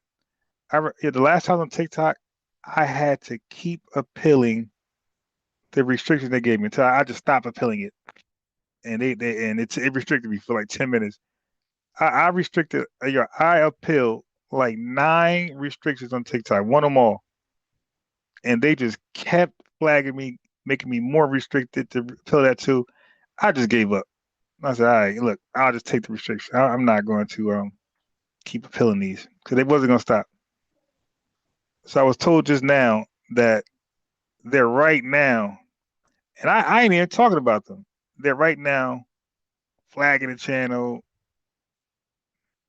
Like I said, you would think I got 400 people, 600 people live with me on TikTok, so they feel like, yeah, let me neutralize his voice.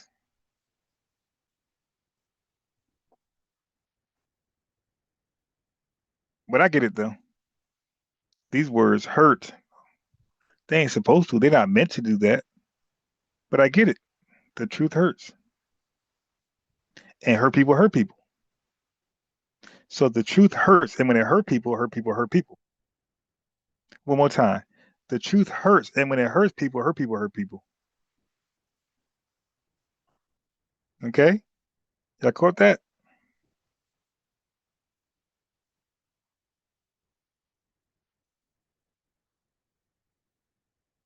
So I'm gonna eventually try to join a TikTok space. Come live on YouTube as well, so my YouTubers gonna be able to hear it. I kind of don't like joining TikTok spaces, even when the FBA ran, because they're like poorly managed, poorly ran.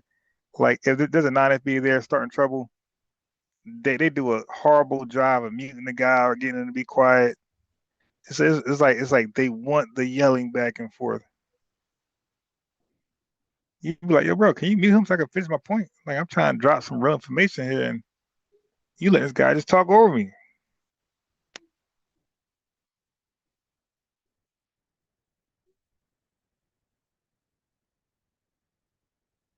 You did. So I would like a non-FBA to hop on, invite themselves up. Somebody who's sincere from Africa, the island, Haiti, somewhere, Canada, UK. I want to talk to y'all and see what issues you have with Black Americans, if any. If any, you might have zero.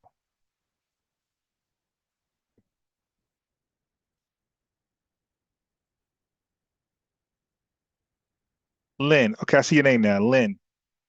Lynn Ra TV one. Okay, look, I'm gonna call you Lynn. I see your name, Lynn. How you doing, Lynn? Hey, make sure you follow me, Lynn. So I'm normally live weekdays, like around 5:30, 6 o'clock every morning, Monday through Friday.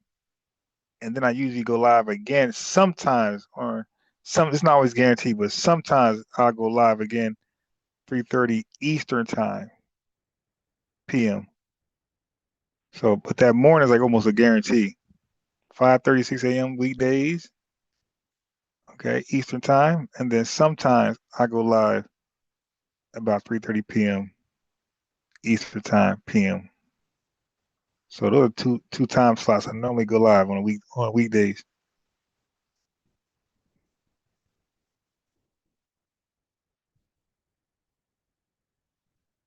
Yeah, so don't be scared. Invite yourself up, whether you're from the lineage or you're not. And maybe it's a good thing you call in, because maybe you get to understand what delineation means for real, for real. No more guessing. You can understand like exactly what we're doing. Because I heard FBAs try to repeat what we're doing as far as delineating and reparations, all that. When like a non-FBA ask them, man, they be all can't even explain the simplest talking points of the lineage. So what I'm an expert at, I am an expert, probably the best at explaining back complex things where a 6 and 7 year old can understand it. That's what I'm great at. I'm great at learning complex things and explaining it back where a 6 and 7 year old can understand it. So when I explain reparations, delineation, and all that, it's clear, it's understood, it's no confusion for those who want to learn. But I'm here to explain some things that you might need more clarity on.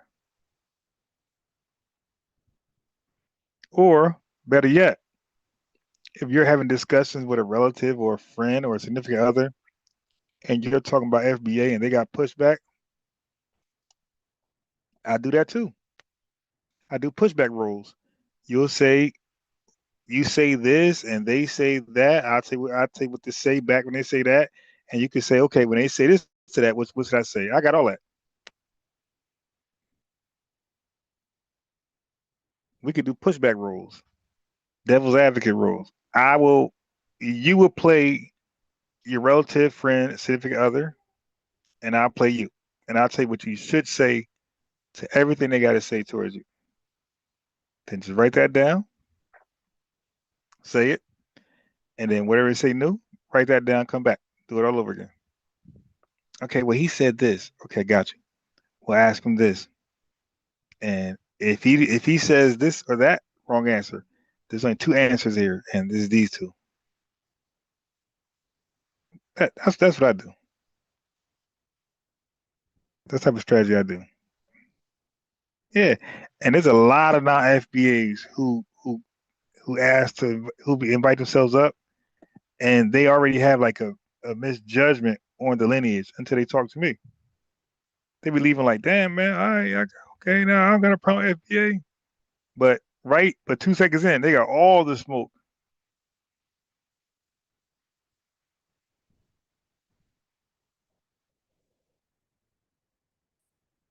You feel me? Lynn says, what about when they say we know that? In other words, wait on it. Okay, I need more context. When they say we know what and wait on what? Yes, I need to know more about that. So I need to know what is the context. What they're saying we know we know that. What is the note that? And what is the wait on it part? I got you. I'm an experienced conversator. Conversator. That's the word. I'm trying to avoid saying debater, which that's what I really am. Oh, that we owe. Okay. So if you're old, then a debt needs to be paid. Like we have we have they looked at our society? Like we're doing really bad. And you know you're doing bad when a person fleeing their country can come here just yesterday, and by the end of the year they got a whole landscape business. You know, own 3 houses, and even the one that you're renting. It's like no, like if you owe something, and this ain't just some rent you owed or a car note or you got to pay somebody back. This is lineage money. You dig? That's a big debt.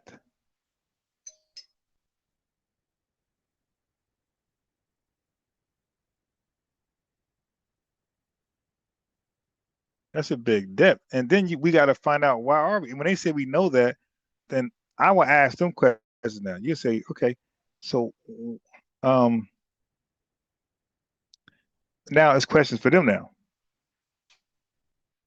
You can say, why do they owe us? Like, because they could be gaslighting you, just say, yeah, we know they owe us. You can say, okay, well, do you know why they owe us? And you know that bill is still growing because they're still doing it now. So just make sure that they don't put a D at the end of O and try to act like there's some past tense stuff. The bill is still, the tab is still there. The credit card is still on file because they're still active in their discrimination practices. The credit card, the tab is still open. They don't owe us owed. They're owing ing. This is continuing. Okay. They're owing us. Owing us. So when or do they pay? When somebody owe you money, you gotta pay. Oh, they don't pay, don't you take them to court? That's what the whole reparations thing is. But when people say we know that, like typically these people are two things. Okay, they either all out Democratic shill or they're non-FBA. When they make a comment like that, we know they owe ya. They're either a super Democratic shill or they're non-FBA to begin with.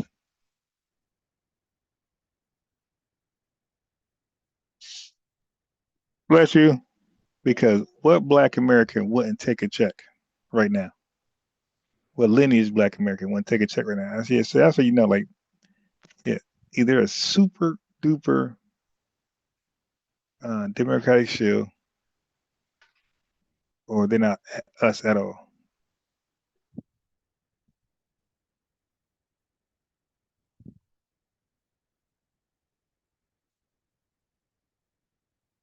Yep, very condescending.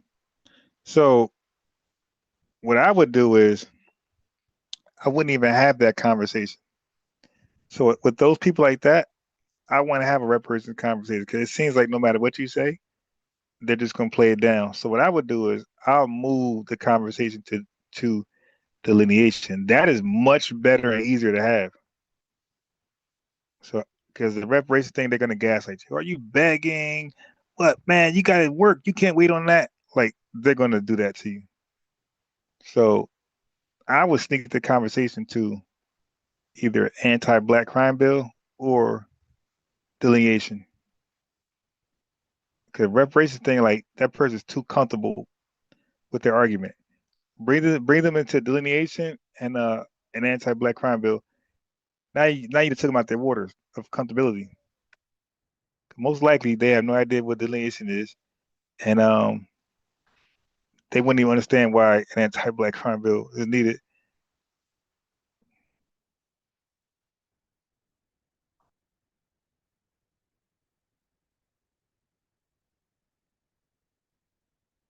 Hilarious.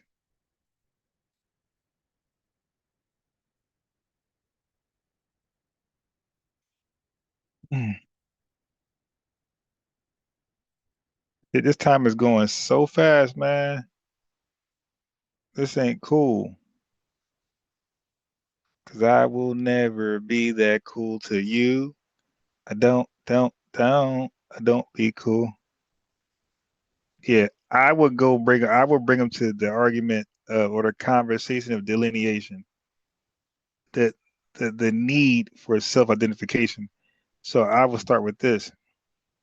I would say we need to delineate. Don't you agree? They're gonna be like, what's that? Self-identify. Like establish a name specifically for us. Oh, we got a name. What's a name? Black? No, that's a race, not a name. African American? That's a race. What you mean? You remember filling out your job application? Remember it asked you your race and it had black or African American? See, those are races. And a race is just used to group you. But what is your identity? A race is your classification. What is your identity? Who are you known? What are you known by in the world that when you say this word, other foreign countries know we're talking about your ethnic group only? It'd be crickets. You say, yeah, that's a problem. We're on the brink of being genocided like the indigenous people. This is what happened to them. When they no longer had an identity, they were wiped off from the records. And white people did what they wanted to do with them after as a result.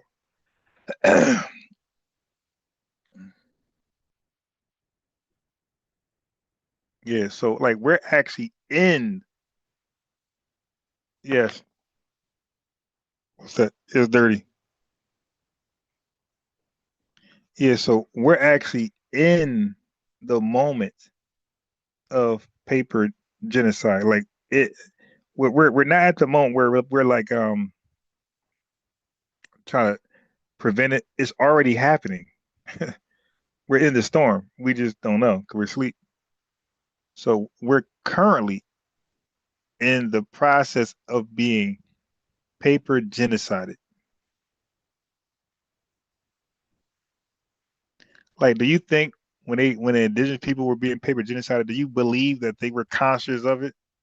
No, they were like us. They was in the moment, and before they knew it, they couldn't get nothing.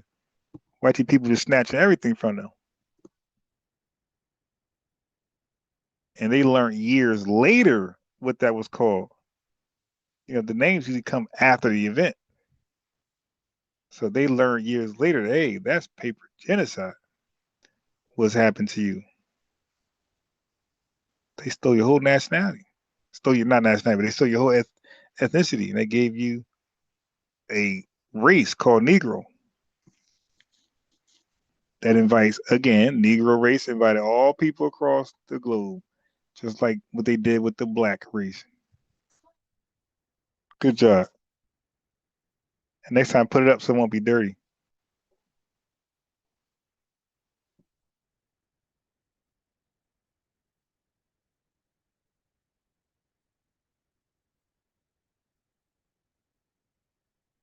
Mm.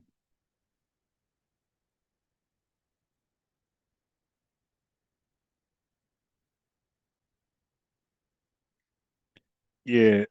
Um. So birthright citizenship is a good conversation for that person. You could talk about TPS, like how do you feel about the Haitians TPS status being expiring?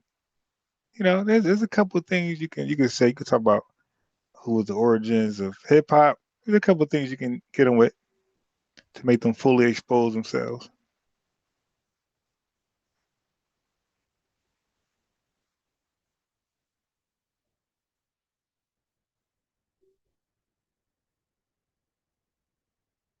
You feel me?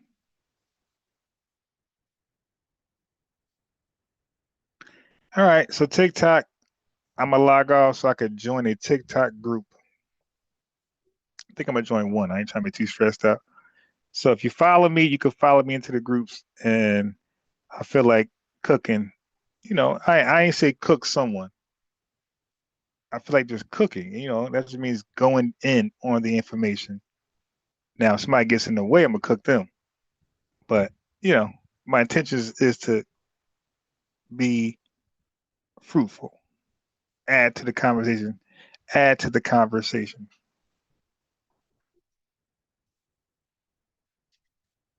All right, TikTok.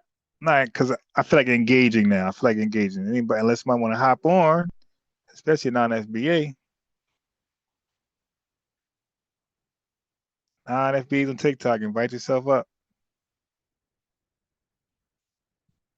Yeah, TikTok really be lit like 4 a.m. I'm gonna tell you right now. Like TikTok be at its most lit, like around starting at 3 a.m. That 3 to like 5 a.m. stretch. TikTok be lit. All right, I'm out. Lynn, make sure you follow me. I'm live every day, basically. Peace to the TikTokers.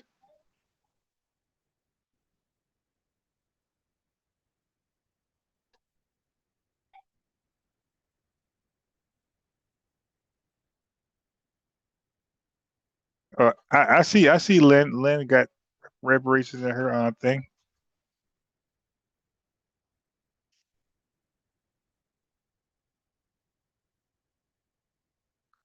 Yeah, can I log off TikTok? Hmm. Oh, okay. The live has ended. So now let me go. She said just send her a notification. She must not know how illiterate I am to TikTok. I don't know how to do that.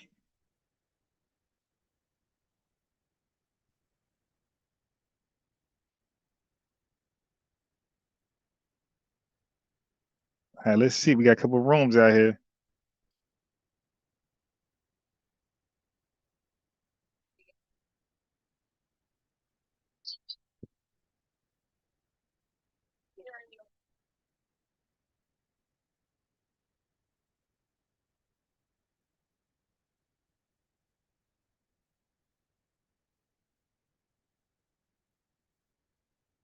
Oh my God. Hold on. We try another TikTok group.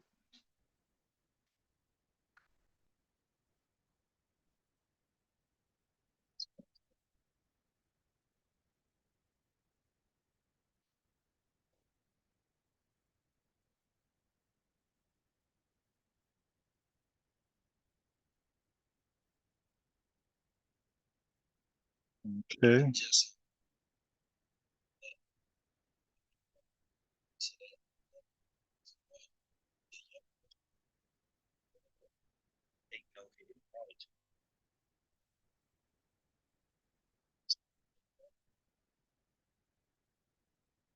All right. Let's keep trying. Keep trying.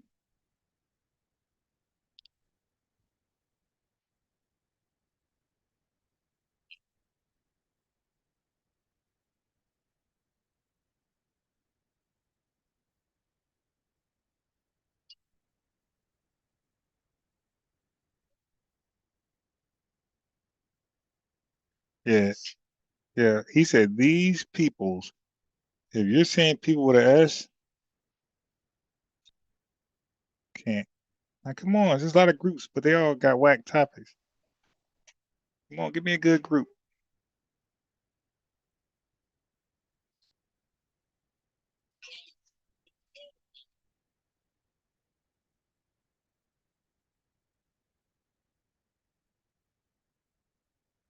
Wait, it's an indigenous. Okay, I got.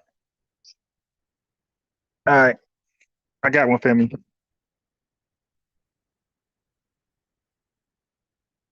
Lawyer, can you name? No, I can't. Sorry. So I don't bark at dogs, and when dogs bark me, I kick them in the motherfucking mouth. So just chill. I responded to a boy. You don't say that. No. You know these fancy people love their fucking dogs more than they love black people. They're just cursing. Now I want to join. Dang. Land in 10 seconds. Land, show yourself. Not on those white tee panels. All you gotta do is suck their thing. They'll all of a sudden let you talk. Yeah, what's this guy talking about? The point I'm making I just want my brother. He's confident. Africans us all. More power to you. You're entitled to your opinion. All I encourage you to do is look up the protests, and you'll only see blacks and blacks. It ain't no China police force in Africa. I don't know. Yeah, all right. I don't know. Yeah, so that's somebody I would love. He's calling Africans black, so that's like my thing. But the way he's cussing and inviting people to his private parts, I'm good.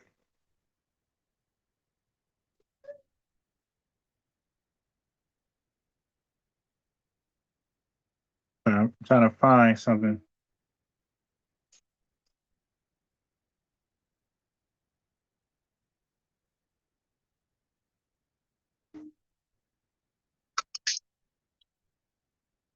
I'm trying, family.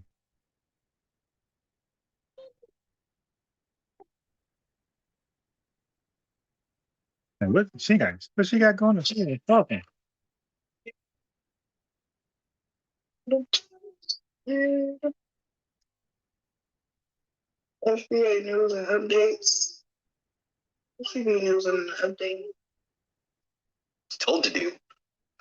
No, wow. 1 second. 1 second. Can you hear me now?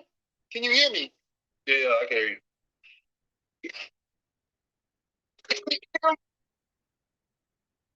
No, and I still was hesitant to do it. So I think we are too hesitant to take power at times, or we get too afraid. Now, normally, I'm not too afraid to do that, but sometimes you just become too hesitant to take certain opportunities. So I believe we're too hesitant to take certain opportunities. I believe we're too forgiving of people breaking boundaries. And I believe some of us are just straight up too not so. And then partiality goes into passivity, goes into inaction. Your energy is given out. Only thing I'm saying is we got to stop making excuses. We are not the majority in this country. We in the belly of the beast, Black America. Sad. I got a dog. You know, I have what is it, the toy poodle. I have the toy poodle. Oui, she is very, very cute. Okay. Wow. Yeah, I don't know what they be talking about. Shout out to you. Okay, bye-bye. Au revoir. Sweet, cheerio. I speak a little French sometimes when I want to. Michael Anderson, what's going on, brother? I know you done kicked up the coconut up over here. What you got going on? Yeah, Litos. Yeah, I tried, family. Like the one I wanted to hop on. I might try a little later. The one I wanted to hop on was the Africans saying that they were black. They had a post said I think it was like Indigenous Americans aren't black. Black is Africa, something like that. Yeah, I mean this is the most craziest gaslight ever. A term that we originated and coined for us. They literally are pretending that they took it. Nothing in Africa is black at all. No flags, no culture, no ethnicity, no language, nothing. No food. Everything is their tribal affiliations. But this is why when you talk to them, it's an easy cook. All right, but I'm gonna monitor that group. I'm gonna monitor that group closely. So I'm gonna check out right now, family. Wait. Before I go, you guys ain't hear the new the new what am I gonna call it? The new aspiring anthem. It just a reminder. It's facts or feeling. Hold on, before you leave, before I go, ho. Before I go, it's always facts over feelings. Hold on. In case y'all ain't hear the song. And it's not like a whole song. It's like it's something small. It's nothing crazy. It's not a whole song. It's just like a motivational chant. Just to remind folks to be great. That's a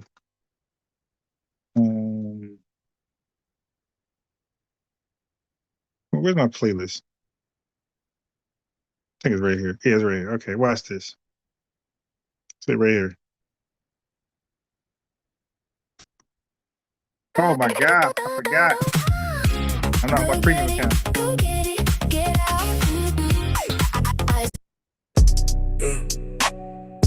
Facts over feelings. Facts over feelings. Teaching the truth to the youth and black children. 50 million blacks with 50 million facts. Facts over feelings. Facts over feelings. Teaching the truth to the youth and black children. 50 million blacks with 50 million facts. Facts over feelings. Facts over feelings. Teaching the truth to the youth and black children. 50 million blacks with 50 million facts. Facts over feelings. Facts over feelings. Teaching the truth to the youth and black children. 50 million blacks with 50 million facts. Facts over feelings. Teaching the truth to the youth and black children. 50 million blacks with 50 million facts. Yeah, like I said, it's not really a song. More like a chant, motivational chant, something like that. You dig? But I like that. Like that right there, yo, I be vibing to that every day. Every morning. Every morning I play that song. I be singing.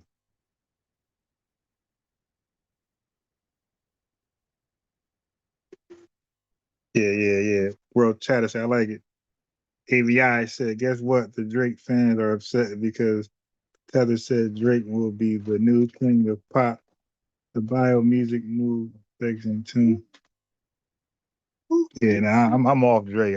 Drake, Drake could break every record in the world. That means absolutely nothing. Eminem broke some records and nobody gave a damn. So Drake can break every record imaginable. He could set a precedent where nobody can catch it. And guess what?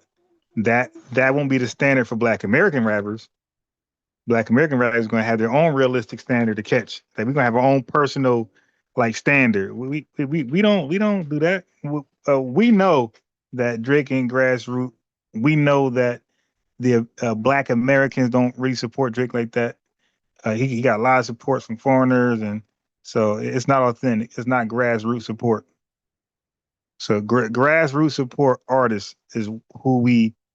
That means that's our artist. We made that person, like the Mary J. Blige's and people like that. And it's grassroots. We did that. You feel me? You talk about H Town.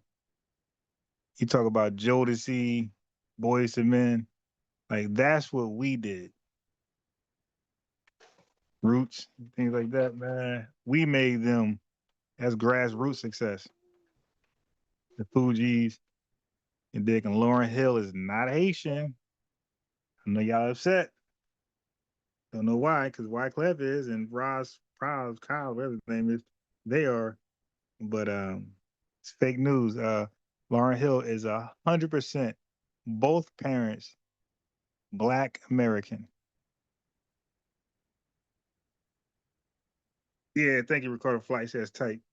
Yeah, so we really don't like white people standards. Like we're not immigrants.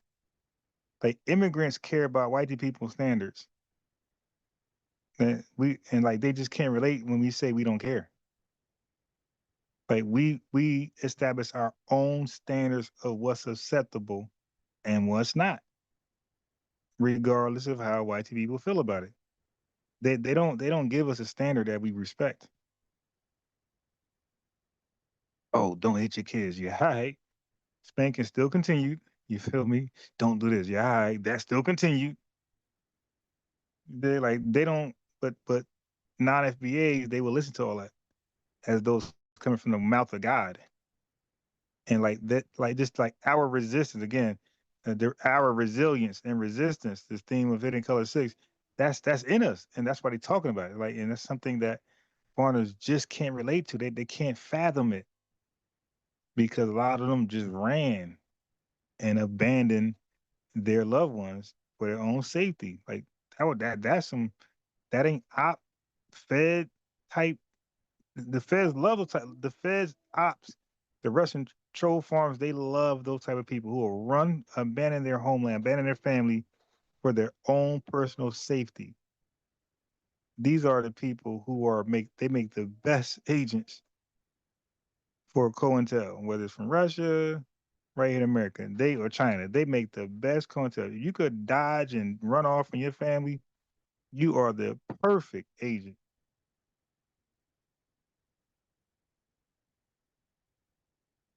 You feel me? You are the perfect agent if you can abandon your family, don't give a damn about their safety ever.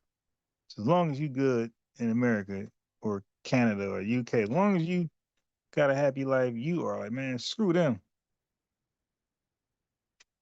And they don't understand, like, that's something we can never relate to. So Drake don't set the standard for us, neither does Eminem or anybody else that's like damn near white or is white. They don't set standards for us. We set our own standards that's realistic, that's attainable without a majority push from white to America or non-FBAs altogether. Because if y'all look at R. Kelly numbers or like on his songs, like the buys and the hits and the diamonds, he don't have a lot. Like Chris Brown, Usher, and a lot of artists are running circles around R. Kelly. R. Kelly don't really have a lot of hits like that. He got a lot of, but he got more hood hits. You dig? And that's why people call him the GOAT. What I mean, I'm just being real. People call him the GOAT because of the embracement musically wise. Music. I ain't talking about his weird stuff.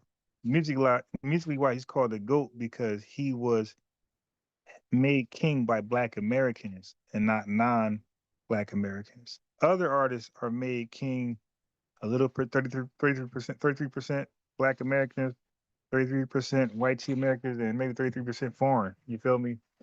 But when Black American culture, like Mary J. Blige, when Black American culture get behind you, that's what makes you the queen. Not because white tea hand is in the pot.